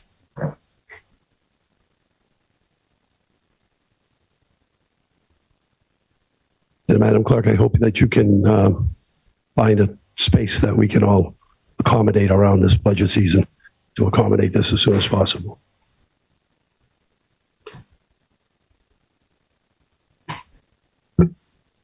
Committee reports. Council Merkel. Thank you, President Prosnewski. City of Salem, April 24th, 2025. The Committee on Administration and Finance, to whom it was referred the matter of appropriation of $25,000 for costs associated with conducting wastewater surveillance of highly pathogenic avian influenza, also known as H5N1 bird flu. This funding will cover 1 year of surveillance of all associated costs for analyzing wastewater samples conducted by BioBot Analytics. We have considered said matter and would recommend that this stay in committee. And I motion to accept the report. Motion, Council Merkel's acceptance of the report. All those in favor? On Councilor Merkel's adoption for recommendation under discussion. Thank you. So the A&F committee met for the second time on this issue. For a little background, we started the meeting tonight with summarizing that BioBot Analytics currently tests our wastewater for COVID, which is covered by the Massachusetts Department of Public Health, and we would pay for this testing for bird flu. And the committee had asked in our previous meeting that the Board of Health discuss the matter, which they did on April 8th. They reported that 1.8%, there's a 1.8% mortality rate in humans here in the U.S. for bird flu, and that the public risk is currently low with 0 person-to-person spread that we know of. And the discussion also for the Board of Health meeting on April 8th centered on registering and permitting chickens and farm animals, and that would possibly, be helpful. Councilor Davis had asked which locations in Massachusetts were doing the testing, and Dave Greenbaum answered that it was Chicopee, Millbury, Lowell, Springfield, and Deer Island in Boston. And Councilor Councilor Varela in public comment, said he hopes we started a larger conversation here around this and animal oversight, and he'd be happy to connect with Dave as a farmer and also liaison to the Board of Health. And Councilor Marcillo offered that's in public comment that scientists are saying this is our next pandemic. She was glad to hear that Deer Island is testing, and she asked that the ANF committee keep this in committee in case the virus, or when the virus gets worse, that we could bring it back.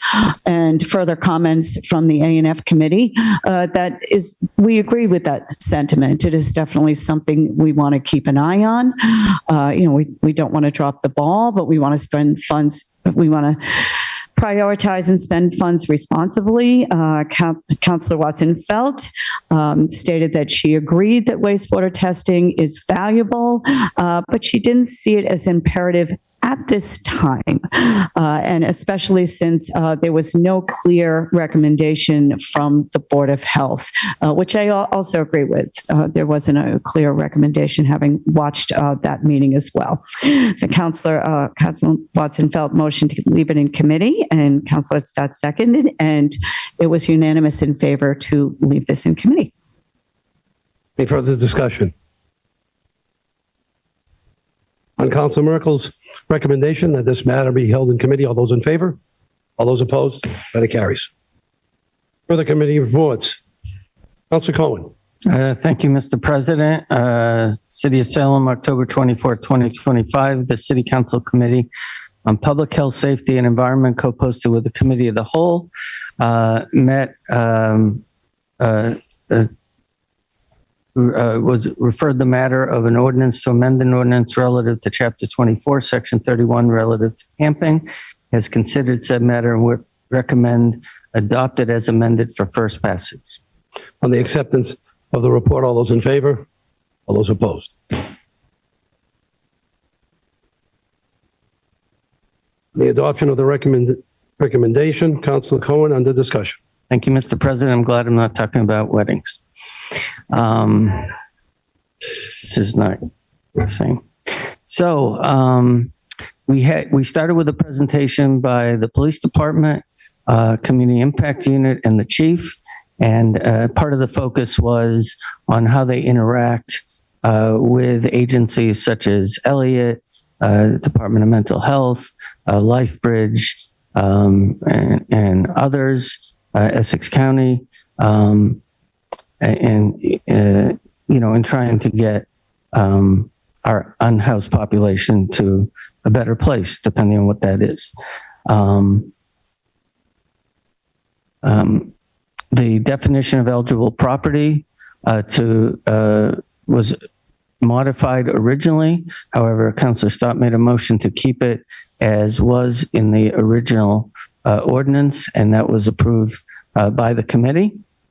All the other amendments were accepted 4-1. And I just want to mention that one of the amendments says that the solicitor, certain department heads, police, fire, health, inspectional services will develop regulations to determine if a campsite is a public health hazard or safety issue. For example, last year during the fires, unfortunately, one of the people camping caught on fire. Fortunately, they were okay. And when those regulations are finished, potentially before we vote again in 2 weeks, they will be brought to the council and published on our website for public record. I do want to mention that there's been some misinformation about this ordinance. I was very conflicted when it first came to the council until I listened to the Supreme Court hearings and realized that the Supreme Court was going to rule, unfortunately, to make it so that any community can move people off of public space without reason or cause. In Massachusetts, only Boston and Salem have ordinances that mandate an offer of shelter. Doesn't mean that someone has to take the shelter. They just can't remain in the space that they're in. That remains in the ordinance. That's what I support. It's my belief that that was the enabler for the transition center. And the transition center at one point had a limited lifespan because of funding, and the mayor's was able to secure funding to extend that.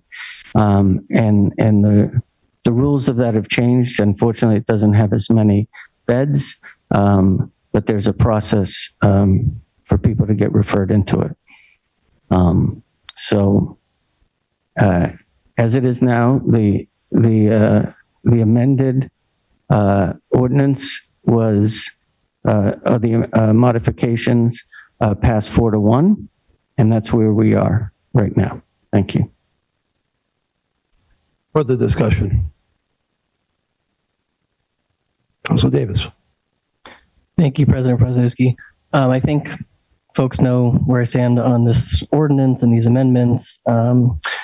Just in case, this is really gross. This is really shameful.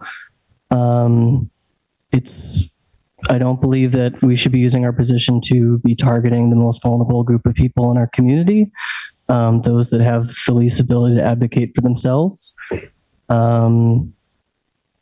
Evicting someone with 24 hours notice is disgusting. The idea that we have refused to create really clear language that protects people in this ordinance, and instead have put blind faith in the police to act as empathetic as possible in every situation is really reckless and irresponsible on our part. And the solution to homelessness is not criminalization. It is housing. It's not sweeps. It's not eroding folks' ability to have autonomy and freedom. When this ordinance was passed last year, I put forward a very long list of amendments.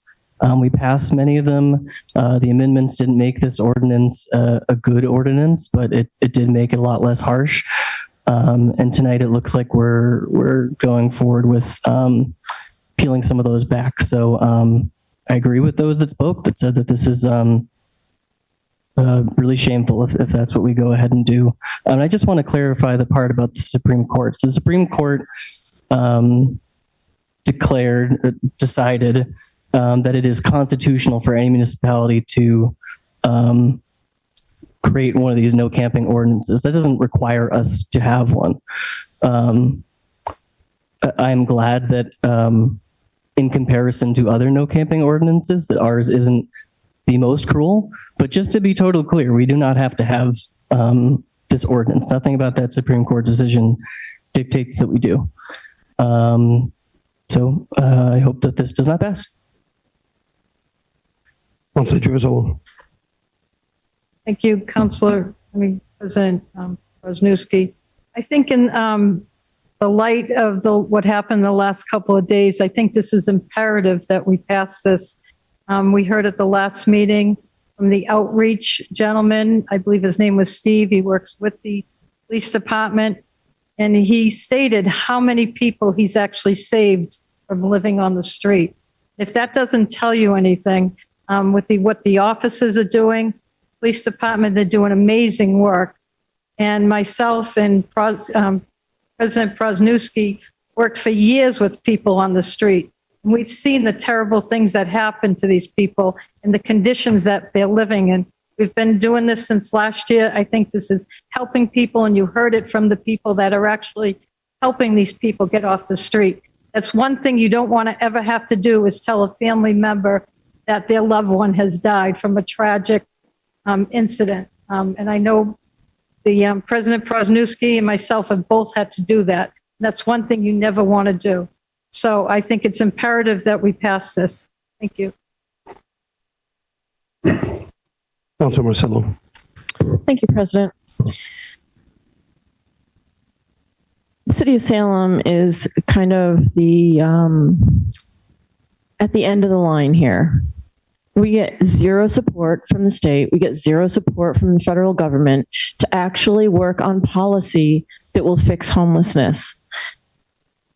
No one has solved the problem of unhoused people and how to get them into housing. There is no one that's done this. If the solution was available and if it was simple to do, everyone would be doing it. We're putting as much money as we can into providing a transitional shelter, into a space that people can go to to be safe at night. We're putting as much as we can into this. What we don't have is a policy from the federal or state level to talk about mental illness supports, drug abuse and dependency supports, about more housing. We need all of it working together. And I hope the people in this room, along with the city councilors, are pushing our U.S. representative and our U.S. senators, our state representative and our state senator to work on this policy, because we're doing the best we can. We are doing the best we can right here in Salem. I don't know what Beverly's doing. I don't hear about people going to Beverly's city council meetings and asking them to provide more shelter. But they're coming to Salem. We expanded our shelter and we got people from all over the state because we had this open shelter space. So now the states, now Western Massachusetts is sending people here for us to help, and we've been helping them. We have a compassionate community impact unit that works with these people to build trust, to get them into services, to get them into housing. We are doing the best we can. We're trying to figure out what the balance is in this ordinance. And I am begging for help from the other parts of government, from the state government and from the federal government, because this is not something that we can solve on our own. It just isn't. And I wish that people in this room could understand what is happening here. We are trying our best. Thank you. Councilor Hapworth. Thank you, Mr. President, and just want to appreciate those words from Councilor Morcillo. The majority of what we do in this council chamber is dealing with systemic failures and policy failures coming down to us. And it's not pretty and it's not easy to deal with. And there are no easy solutions. But meanwhile, we have a playground in the point that has to be environmentally remediated because of the issue that we had in that neighborhood there. And these are major societal issues that we are the Band-Aid at the bottom, and we're doing the best we possibly can down here. And I think to look at the business of government, local government specifically, which is frequently putting on Band-Aids that don't work and trying our best to do what we can with the resources that we have as compassionately as possible, and to call it disgusting or to call it shameful, this is not what we do here. This is what we do here at this level is we try to solve problems the best we possibly can with the most compassion that we possibly can muster here. And I think this has struck that balance. But I'll also echo what Councilor Stott said in the committee meeting, which I think bears repeating, which is show up to everything else that we have going on here. We are in one small part of the process, putting a Band-Aid on a problem that is much bigger than this, and it is housing, and it is the fact that there are not enough places for people to live in America right now, specifically in Massachusetts. So there's a much bigger problem here. We can show up to every meeting, and I appreciate the engagement and appreciate the public support, but there's a much bigger problem at stake here, and I hope that folks will show up to help us tackle those problems as well. Councilor Harvey. Thank you, President Presnitsky. I have to agree with Councilor Morcillo and Councilor Hapworth on that. But I just want to, I know a lot of people are thinking about what happened the other night up behind Walmart. And with talking with individuals from the police department, the 3 people involved, the 2 that got hurt or murdered, I should say, and the one that actually allegedly committed the crime, were all offered help. And the 2 gentlemen that lived up behind Walmart were offered help multiple times, and they refused it. They chose to stay where they were. Again, and this goes back to what Councilor Masillo was just saying, is we're limited to what we can do. So to try to do what we're doing now, like Councilor Hapworth said, is it's a Band-Aid. You know, and I hear everybody, you know, they come up to the podium and they talk about how, or, you know, this is wrong, you know, but nobody ever comes up to that podium with a suggestion about what we can do. It's always just what we're doing is wrong. Well, let us know what we can do to help the situation. And that's where I stand on it. You know, I'm all for this. Councilor Davis. Thank you, President Brzezinski. I just want to point out there are several countries that have virtually no homeless people. We should look into that. I think it's disingenuous to act as if this is a mysterious problem with no solutions that no one has ever figured out. There are places that deeply invest in a social safety net and in housing, and especially in low threshold housing. I think that we were right to point our ire at the federal government and the state government, which are both horrible, awful. I think to take all the responsibility off ourselves, again, is disingenuous. This is not a compassionate ordinance. This is not us doing the best we possibly can to find a great solution. Single room occupancy is a solution. You talk about people not offering alternatives. Housing, that's the alternative. Single room occupancy, low threshold housing. Over half of folks that are homeless have employment and have income. They can't afford a $1,700 single bedroom in Salem. They could afford low threshold housing. I wish we had a little more urgency with that.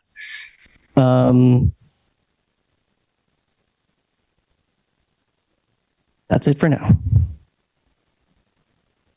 Councilor Stott. Thank you, President Brzezinski. I'll be brief. I don't want people to think I only talk about weddings and marriages here.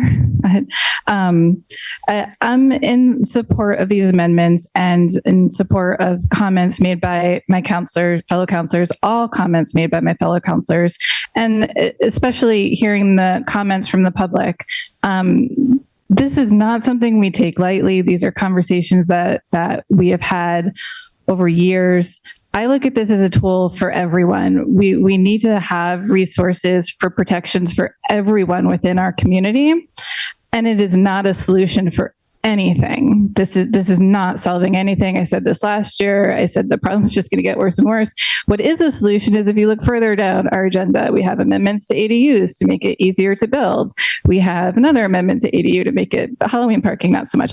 But we do have other items that we're working through to get past to make housing easier. In our committee of the whole meeting where we just discussed the LifeBridge project, there are 40R conversations happening around the city. All of these are tools that we're working on to help, and we would love to hear your voices in those meetings as well. This is not just a siloed conversation, because this ordinance isn't solving anything. It's not solving anything, but we have to have something in place for the safety of all of Salem.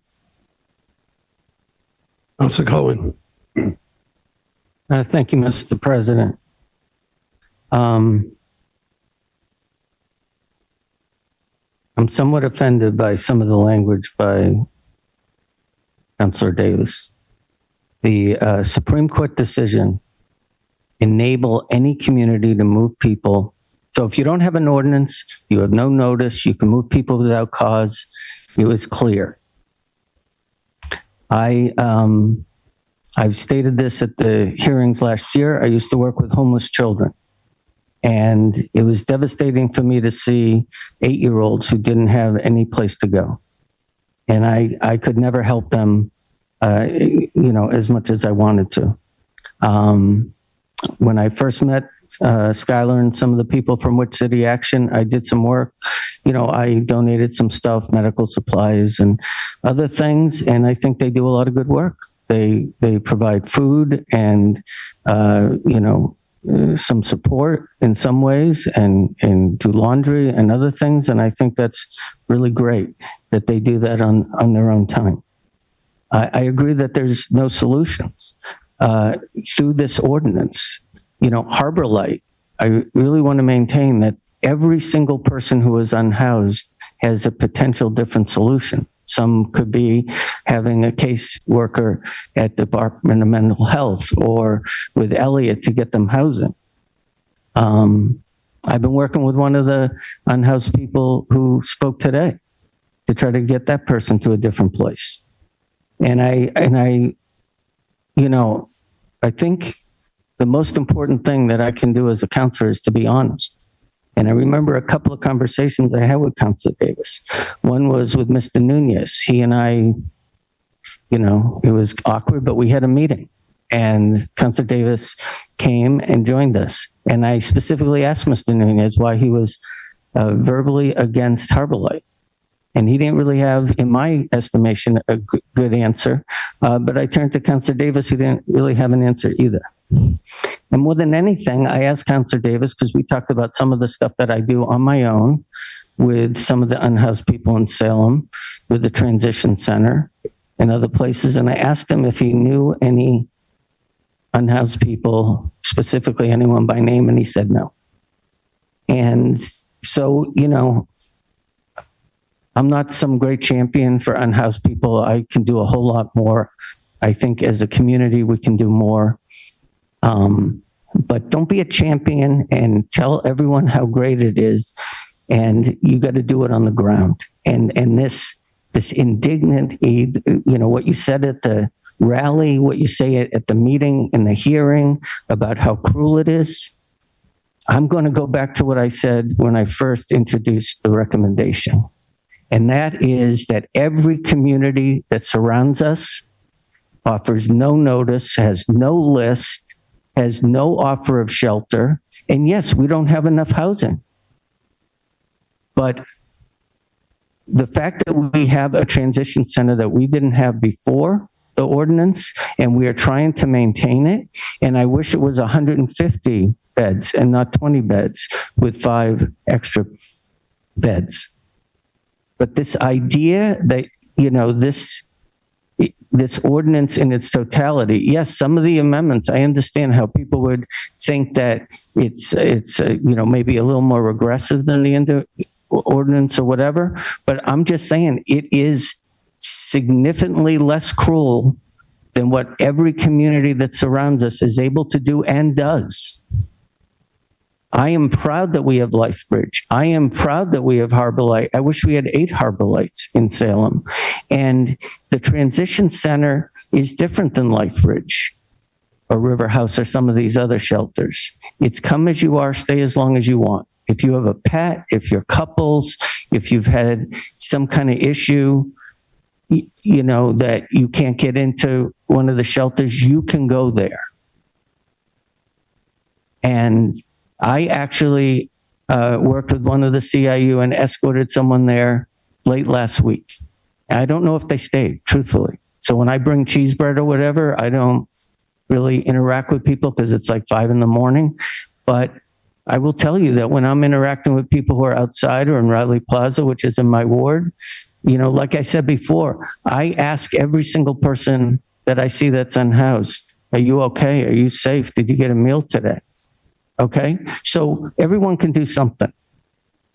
And this ordinance was never created to be cruel to our unhoused population. I really don't understand the characterization other than to making yourself relevant. Thank you. Councilor Watson-Feld. Thank you, President Presnewski. I want to honor and support the conversation happening, the ongoing conversation, all the public comment and the comments of our fellow counselors tonight. I want to echo some of the points made that really resonate for me. And one of them was that by Councilor Marcillo, which is that this is a necessary balance for, and I say that with regret, right? Like I am deeply saddened by the state of affairs. This is a really hard one, and it was hard the first time we passed it, and it continues to be hard, and I continue to be conflicted. But what we are lacking now is the ability. So what is clear, right, from everything we have seen in the city is that the folks that decline an offer of shelter, or who are unable to meet the shelters, not the shelters policy of behavior around safety, violent aggression, etc., have not consistently been able to adhere to the ordinance as it's written. And I understand that there are a number of reasons for that. And by the way, we are talking about a really small number of folks who are really out there struggling and unable to step forward, right, in their lives. And what I have seen and what was discussed in our committee meeting is that, you know, if it's like folks there are some out there who are just pushing every letter, every envelope in this ordinance. And it is really hard for our folks who are working the streets, our community impact unit, our volunteers even, and the gentleman that spoke from Clean Streets, right? It is hard to disentangle folks who are in their most broken, vulnerable moment. And sometimes, as unfortunate as it is, and as frustrating as it is, having some kind of letter of the law in your toolbox enables you to suddenly have a conversation with someone that enables them to step outside the harmful environment that they are in and make a different choice for themselves. And we have seen that, right? We have seen real examples of that, where the work being done has enabled someone to disentangle themselves from the harmful environment in which they had been living. That happened at the South River Canal. We saw it, right? There is an argument to be made that allowing and enabling a community of folks who are really, really struggling is also inhumane and also really cruel. It is imperative, I agree, it is imperative that we get the SROs in here, right? Let's have that conversation. It is also imperative that every single person who has made comment here tonight, I'm echoing another comment already made, call your state and federal representatives, push the program changes. Right to shelter has been rescinded, right? There are 6-month maximums now. So this all works together, and it's all a tangle, and Salem cannot be the only community trying to have a heart and trying. I understand the concerns about sweeps. I understand that it is, quote, blind faith in our police department at a time in the world where policing is really complicated.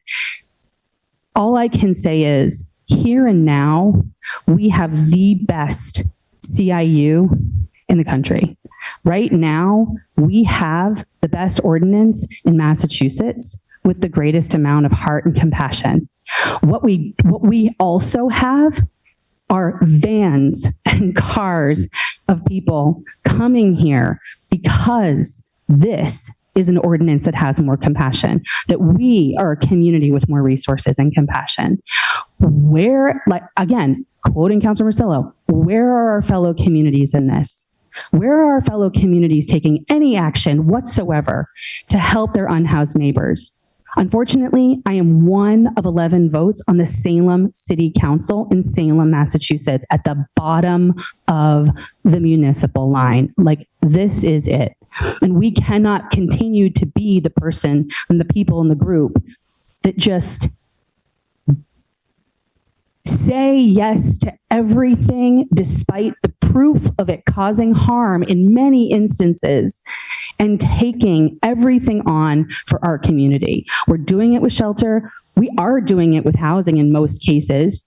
I mean, does everyone in this room who made public comment tonight also go to the ZBA meetings and the planning board meetings and the SRA meetings where they approve large developments?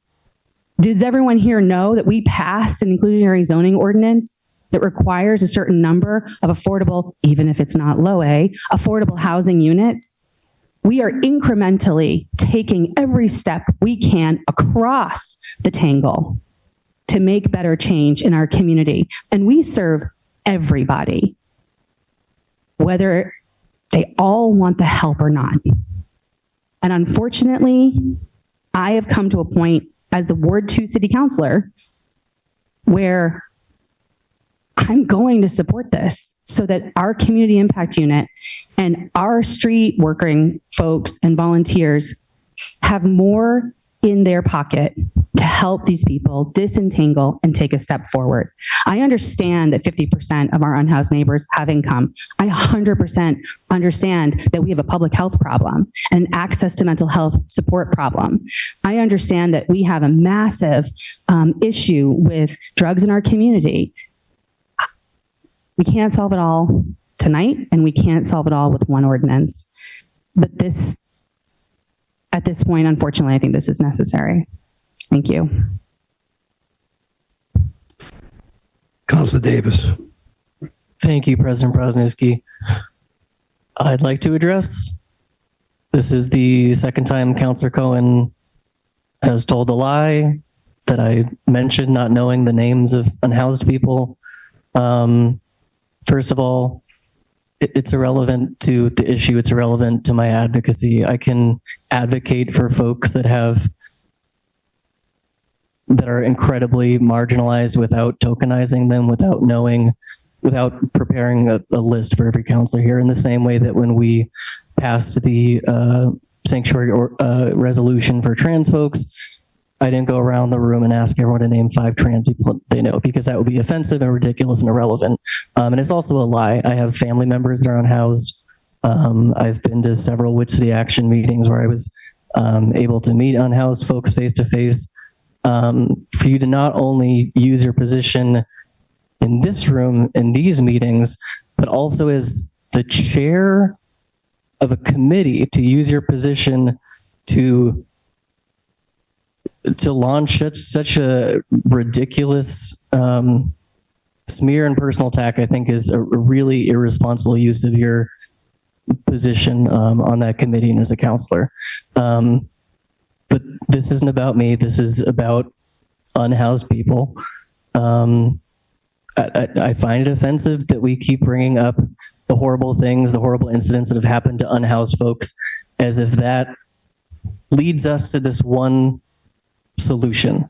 No one in their right mind, not the folks that have spoken tonight, no one on this council thinks that folks, the living situations that people are in and the things that they're subjected to are good. That's not the point. The question is whether this is the solution or one of the solutions, and my only point is that it is not. Thank you. Any further discussion? Seeing none. On Councilor Cohen's recommendation to adopt for first passage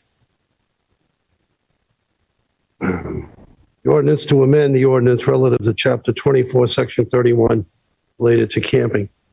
As amended. As amended. All those in favor?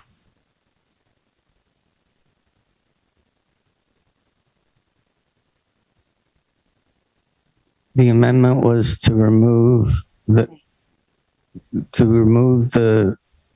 modification to the personal property, to keep it the way it was originally. Okay, once again.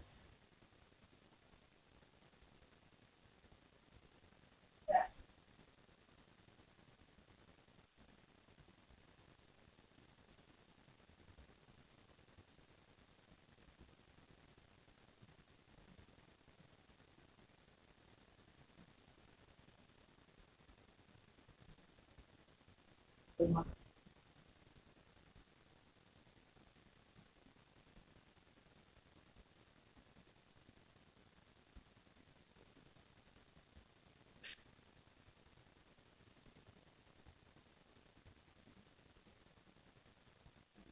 Councilor Cohen's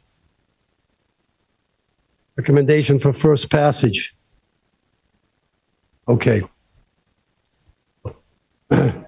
On Councilor Cohen's, Point of order. We need to vote on an amendment that came out of committee.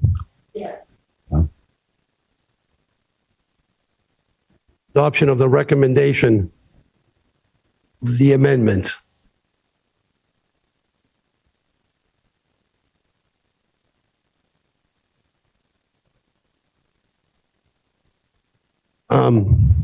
Let's speak one at a time, please. So, Councilor Watson-Feld, go ahead. You have the floor. Are you? So the recommendation was to amend, was not to accept the modification to the personal property paragraph. And we voted to keep it as it was in the original ordinance. So not to accept the amendment as proposed to the committee. Does everyone understand that? Councilor Watson-Feld. I'm sorry, President Presnewski, just a point of clarification then, because this is about the process for documentation. So Madam City Clerk, the question is, could we accept the recommendation with the exception of that one modification? Suspend the rules to let the clerk speak. Thank you. Yes, suspend the rules to let the clerk speak.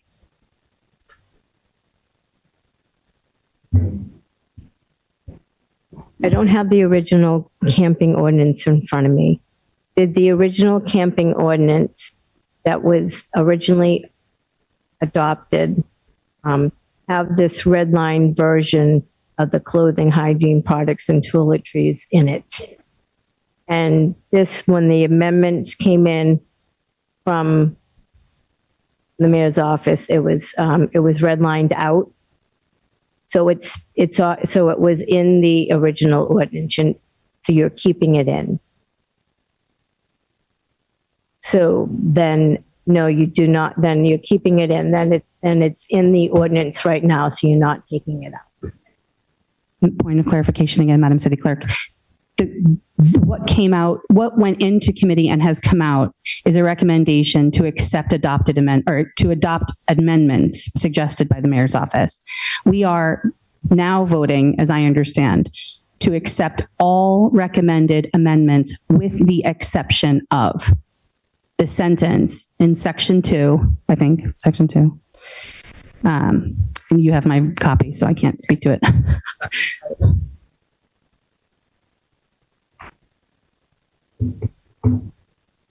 You're adopting this for first passage as amended. No, but you're going to have to put that sentence back. With the exception of the amendment striking. Yes, because the way it went into you would eliminate that sentence. Okay. Okay, I'm sorry. I'll make a motion. Can I recognize you, Councilor Cohen? Go ahead. I'm making a motion to amend the recommendation to read eligible property means items, including but not limited to personal identification and documents, and valuables, clothing, hygiene products, and toiletries, personal effects, and items of basic necessity, and the rest of it stays the same. Is there any more discussions or questions as to the amendment? So, amendment. Councilor Gerselo. I second that motion.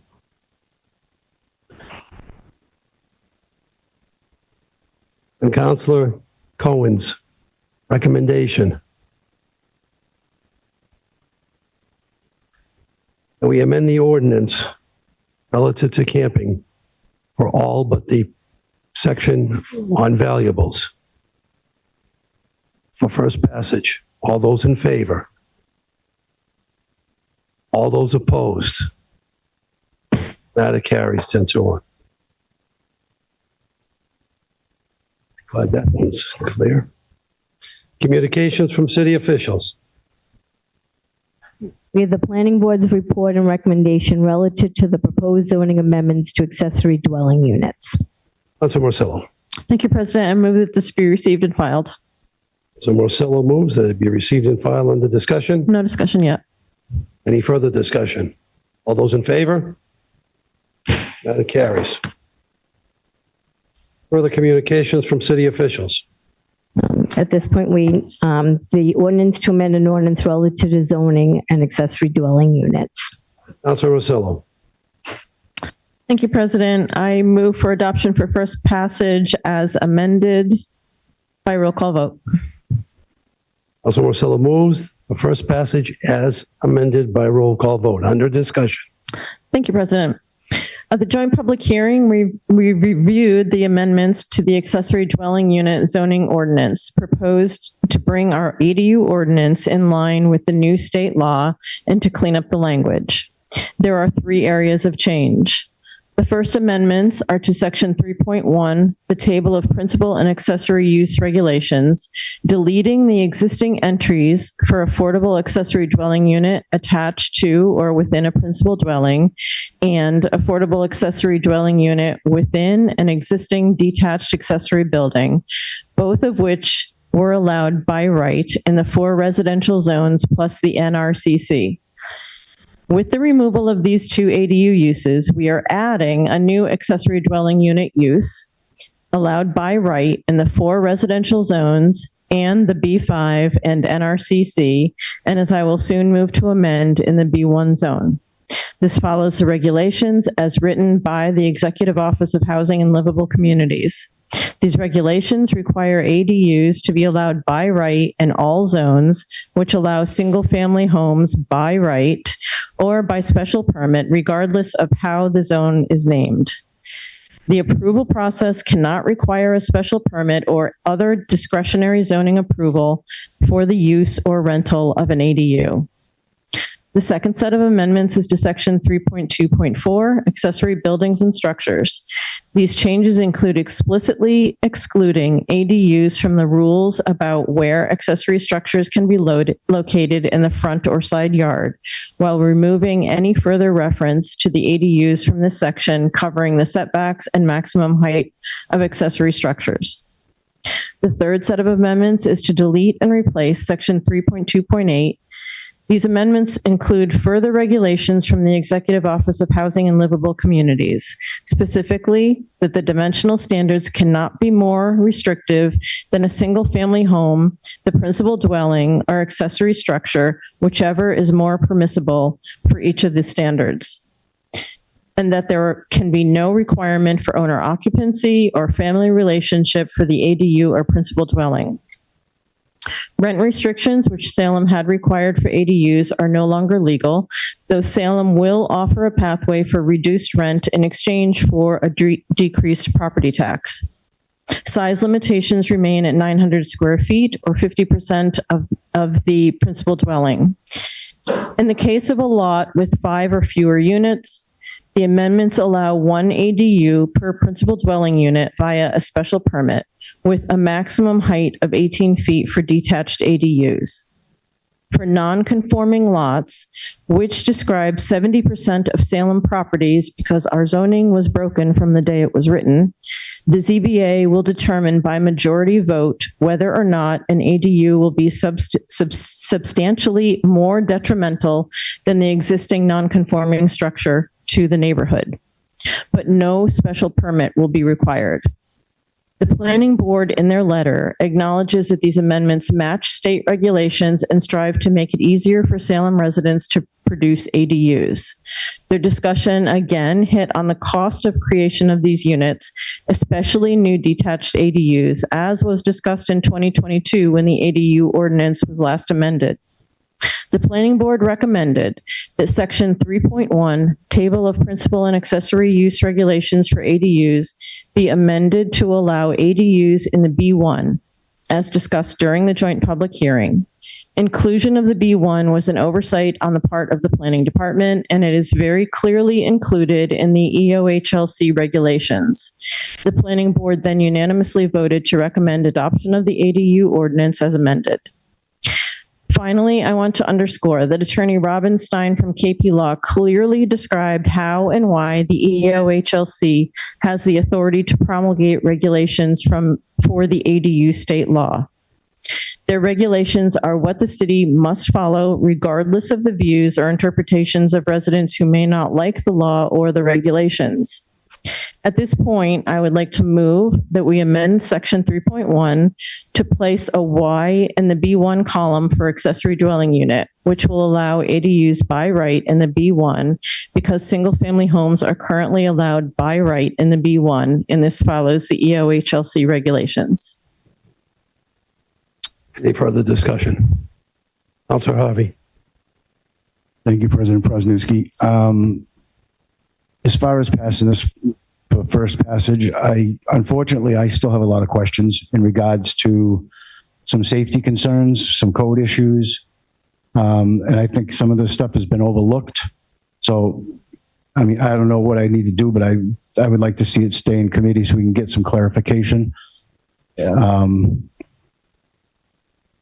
That's pretty much it. I just know that there are some serious issues that are going to arise. And I think it's just going for first passage too prematurely. Counselor Hapworth. Thank you, Mr. President. Thank you, Councilor Marcillo. As much as I would love to see this not be in my committee, and I do feel 100% comfortable with the changes that we have here tonight.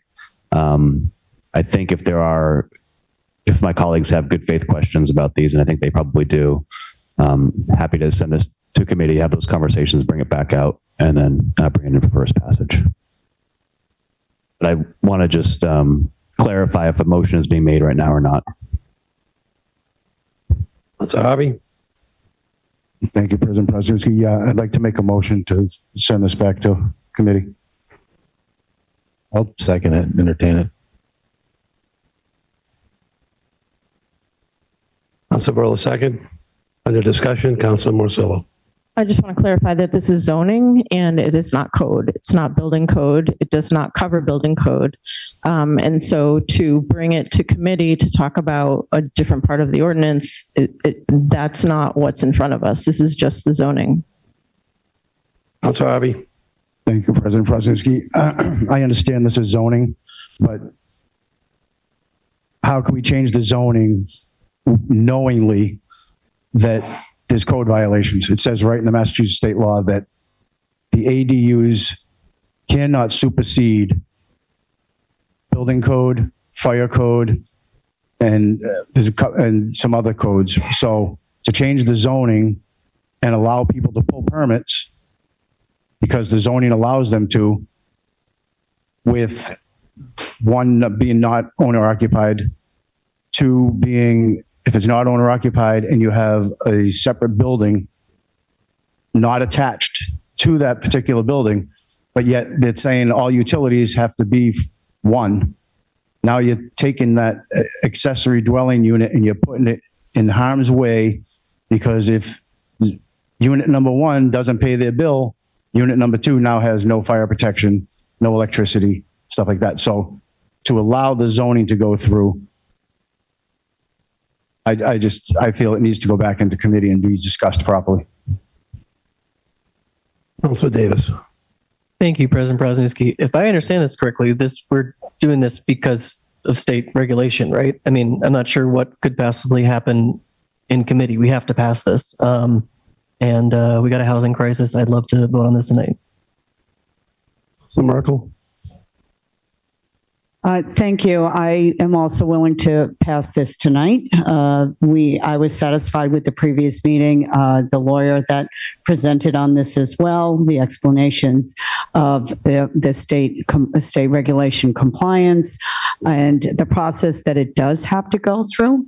It still does have a process, and to the point that we have to move on any kind of naturally affordable housing that can ease the creation of ADUs. I'm willing to support it tonight. Thank you.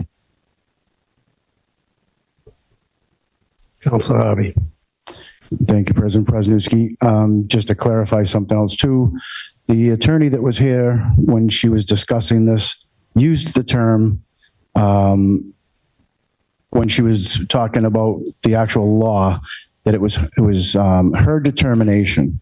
So earlier today, I actually went into Beth Bernard's, our city solicitor's office, and asked her. So the way she worded it was, it's her interpretation of the law. So I could have 3 other attorneys come in here, and each one of them could have their own interpretation of that law. So until we're clear on exactly what that law is, and until some of these things are hashed out properly, again, I don't think this should be passed tonight. I think this should go back to committee.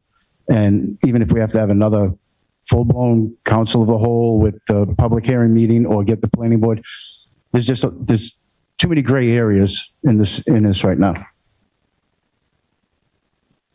Councilor Cohen. Thank you, Mr. President. So every attorney's interpretation of something is their interpretation of that. And every court is interpreting the law. That's the way it works. That's the way laws work. This has been a good process. And, I don't actually like how long it takes to get zoning through the process, the joint public hearing and everything, but it's a process. And this could have come up. And, to Councilor Davis's point, I brought this up before, that ordinances can conflict with state code, but state code is kind of the end all. Okay. So anytime we have a ordinance, we are in danger of violating the code. But if we're adhering to the state code, then that's been vetted. So I'm going to vote to pass this first bit. Councilor Hapworth. Thank you, Mr. President. I think we could probably, if I think I read the room right, there are probably enough votes to pass this tonight. If folks wanted to honor the Ward 4 councilors' request to send to committee, we could, I believe, do first passage tonight, send to committee, bring it back for the next meeting, and it's second passage, if there's a will for that.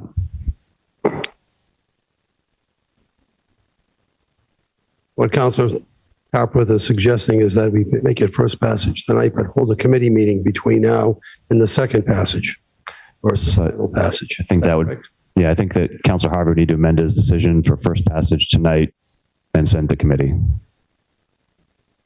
Councilor Harvey. Thank you, President Przewski. I agree to that.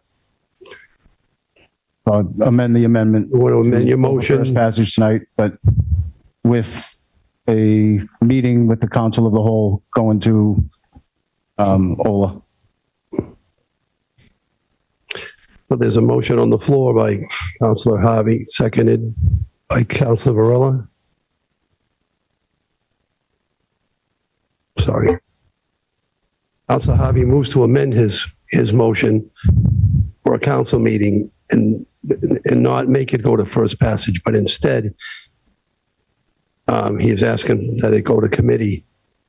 He's making a motion that this go to committee after first passage. So the first vote is going to be on first passage. First passage as amended and send to Ola. Yeah. Let's second that. Councilor Watson-Feld. Just a point of clarification, because admittedly, Councilor Harvey knows a lot more about building code than I do. It would seem to me, though, under requirements where an accessory dwelling unit, it says here, the accessory dwelling unit shall remain accessory to the principal dwelling. The principal dwelling and the accessory dwelling unit shall remain in common ownership, which tells me, based on the concern that was raised by Councilor Harvey, that it's very similar to when you have a multifamily home, right? Where it's common ownership of a space, all utilities are connected. Actually, that's not true, I guess, in certain, all right, fine. Yeah, I'll go with it. Although I do think it's important to note that the accessory dwelling unit remaining in common ownership, despite the removal of the owner occupancy, I hope, solves some of the questions he's raised. So I believe that those can be answered in All right, in fine. committee. If we could avoid another committee meeting, I'd happily avoid it. All right, John's going to explain it to me later. So on the floor, we have a motion for adoption for first passage for the ordinance relative to zoning and accessory dwelling units, the amendment for that ordinance. And it's by roll call vote. With the first, this is as amended and sent to Olaf between now and co-posted before the second passage. Correct. Okay, and it's by roll call vote. Madam Clerk, please call the roll.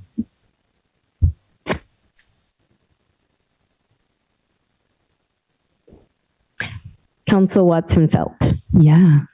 Council Varela. Yes. Council Stott. Yes. Council Marcillo. Yes. Council Merkel. Yes. Council Jerslow.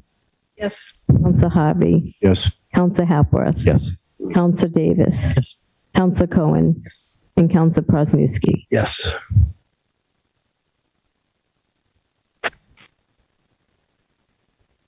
Motion passes 11 to none.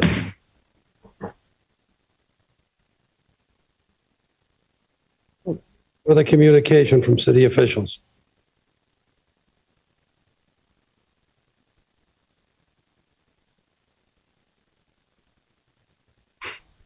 We have the planning board's report and recommendation relative to the proposed zoning amendments for Halloween parking. Councilor Morcello. Thank you, President. I move that this be received and filed. Councilor Morcello moves that this be received and filed under discussion. No discussion yet. All those in favor of this being received and filed, all in favor? Opposed, that carries. And we have an ordinance to amend an ordinance relative to zoning for Halloween parking. Councilor Morcello. Thank you, President. I'm ready to vote on this. Just kidding. Just kidding. I move that this be referred to the Committee on Ordinances, Licenses, and Legal Affairs. Co-posted. Councilor Morcello moves to amend the ordinance relative to zoning and Halloween parking. We move to the Committee on Ordinances, License, and Legal Affairs, co-posted with the Council of the Whole. All those in favor? Wait, can we have discussion first? I'm sorry, discussion. Thank you, President. Getting I wrote all this stuff. I need to say it.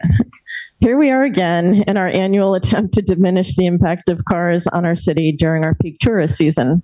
This is a never-ending complex problem facing every single municipality that's lucky enough to have a tourist season.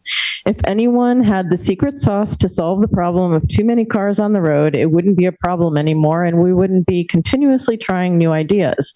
And I commend the mayor for being open to new ideas and tweaking existing ordinances and regulations in an effort to minimize the tourism impact and keep everyone safe. I've heard residents bemoan the fact that it takes them forever to get from one part of Salem to another on a Saturday in October. And I was one of those parents whose children had soccer in the Willows and dealt with traffic impacts. And this was 20 to 25 years ago. Salem has taken this issue very seriously over the past few years, and I think we're making progress. I know for a fact that residents are no longer getting stuck on Highland Avenue or Jefferson Avenue in long backups. And I believe this points to better messaging and the support of the T in adding trains and advertising an easier way to get to Salem, which leads to these zoning changes to help regulate visitor parking. 2 years ago, the council agreed to try an overlay, defining an arbitrary blob covering the downtown and regulating parking on privately owned parking lots. The problem is that this arbitrary blob excluded some properties abutting the zone, banning them from the parking program and adding cars to the downtown roads. To counter this, the blob is being redefined to include the entire city. The hope is that cars will see available space in lots. They'll pull off, park, and walk to their destination. I think this will make improvements for those coming in from the north and along Canal Street. The second piece is to allow residents to register and sell space in their driveway. The caveat is that this does not include streets which have year-round or October resident parking restrictions. Enforcement of our zoning laws that exclude property owners from selling parking on their property is pulling valuable resources away from other pressing parking enforcement needs. A benefit here is to allow residents to see some financial benefit from the influx of tourists and gets cars off the road. The planning department unanimously recommended adoption of the proposed amendments, noting that they support this evolution as part of a periodic reassessment of parking procedures and a move toward a less car-dominant transportation arrival strategy. There are still many questions about both of these amendments. For me, I have the most concern about the selling of driveway space.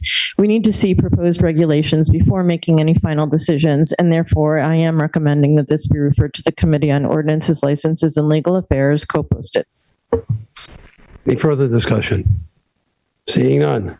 On Councilor Morsillo's motion to refer the amending the zoning relative to zoning on Halloween parking, refer it to the Committee on Ordinances, License, and Legal Affairs.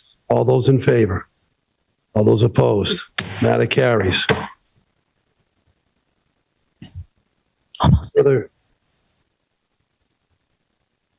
Other communications. Your planning board's report and recommendation relative to the proposed zoning amendments for the flood hazard overlay district. Councilor Morsillo. I move that this be received and filed. So Morsillo moves that it be received and filed. Under discussion? No discussion. Any further discussion? Seeing none. All those in favor? All those opposed? Matter carries. Madam Clerk, further. We now need to take up the ordinance amending zoning relative to the flood hazard overlay district. Councilor Morsillo. Thank you, President. I move for adoption for first passage by roll call vote. As amended. Councilor Morsillo moves. First passage by roll call vote as amended. Under discussion? Thank you, President. As noted in the letter from the planning board and as explained during the joint public hearing, the nature of these changes is technical to bring the ordinance up to date with the most current flood insurance rate maps, which become effective on July 8th, 2025, as well as de minimis text edits requested by the Commonwealth, such as removing the addresses for state agencies. The planning board voted unanimously to recommend the adoption of these amendments as amended to include an effective date, which is the same as the effective date of the maps. So I'd like to make the following amendment to add section 3. This ordinance shall take effect on July 8th, 2025. Sorry, Councilor Morsillo, you moving for adoption or for referral to? That's first the amendment that needs to be made. The section 3, this ordinance shall take effect on July 8th, 2025. On Councilor Morsillo's motion for the amendment. All those in favor? All those opposed? Matter carries. Further discussion? I have nothing else. This is just for the adoption for first passage. Councilor Morsillo moves for first passage. As amended. As amended by roll call vote. Madam Clerk, please call the roll. Council Watson Felt? Yes. Council. Be recused or?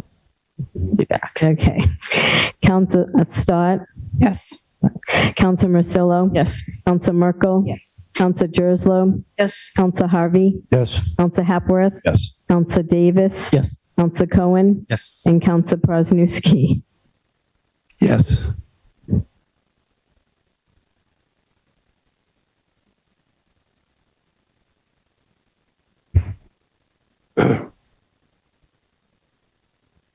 On the matter of the first passage as amended for the zoning ordinance relative to the flood hazard overlay district, we have 10 yeas and 1 absent. That carries. Yeah. Petitions. We have a petition from National Grid to install one singly owned pole on Clifton Ave. Hearing order May 22nd. We have Sorry it was my fault. for the petitions. We have a petition from National Grid and Verizon to install one jointly owned pole on Clifton Ave. Hearing ordered on May 22nd. Further petitions. We have a petition from National Grid and Verizon to install one jointly owned pole on Sutton Ave. Hearing ordered on May 22nd. Further petitions. We have a request from Wicked Running Club to hold Miles Over the Moon Road Race on July 11th, 2025 at 7:30 p.m. and use the city streets. Councilor Gersolo. Thank you, President Presnowski. I move this be granted. Councilor Gersolo moves that it be granted. Under discussion. No discussion. Councilor's motion that the move be granted. All those in favor? All those opposed? And it carries. Further petitions. We have a request from Salem Park Recreation Community Services to hold the Derby Street Mile Road Race on August 15th, 2025 at 7 p.m. and use the city streets. Councilor Gersolo. Thank you, President. I move this be granted. Councilor Gersolo moves that it be granted. Under discussion. No discussion.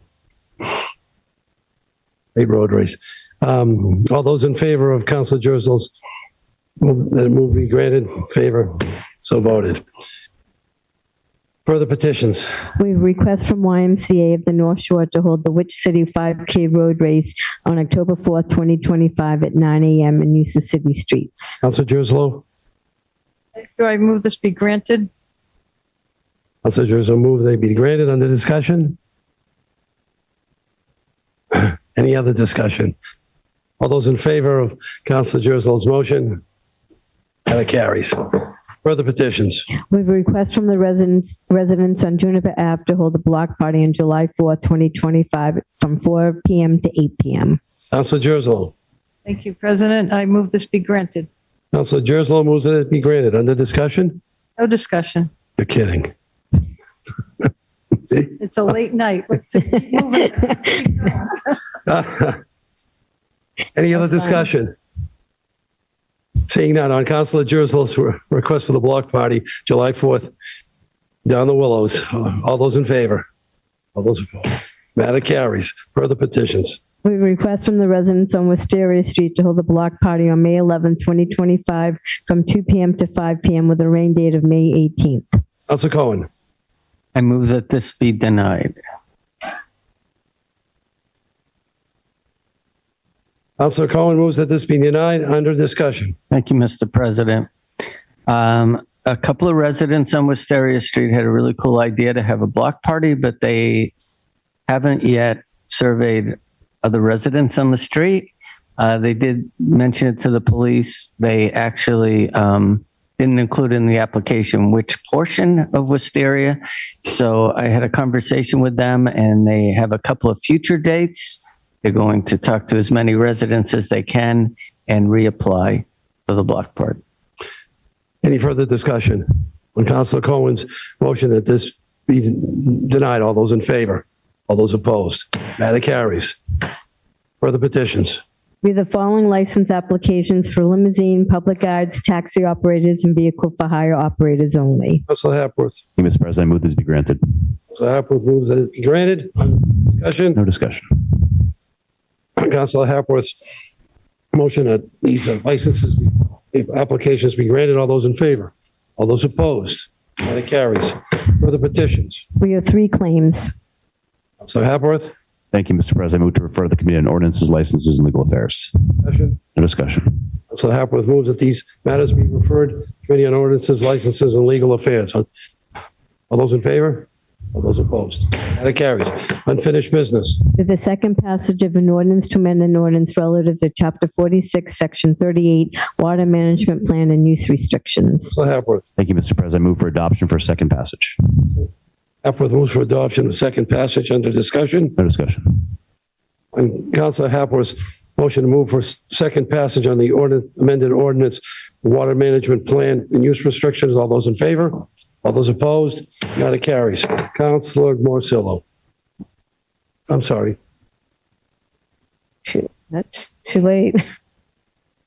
Well, no, you have to ask to go back to motions orders. Make a motion to go back to orders, motions, resolutions.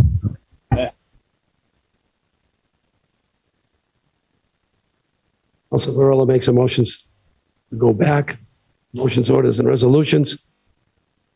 Any objection? Okay. Councilor Morella. Hold on, wait a minute. Let me get a piece of paper, please.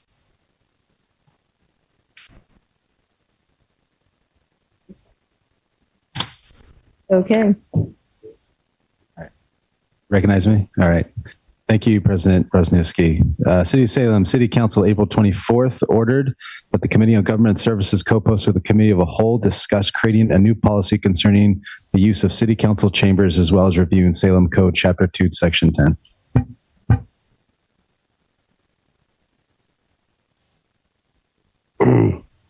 Because it's a late file, we don't vote.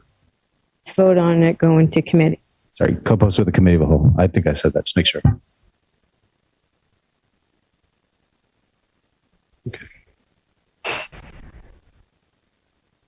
My Councilor Morella's late file. That this matter be go to committee. All those in favor? All those opposed? And it carries. Councilor Marcillo. Motion to adjourn. So Marcillo, motions to adjourn. All those in favor? We are adjourned.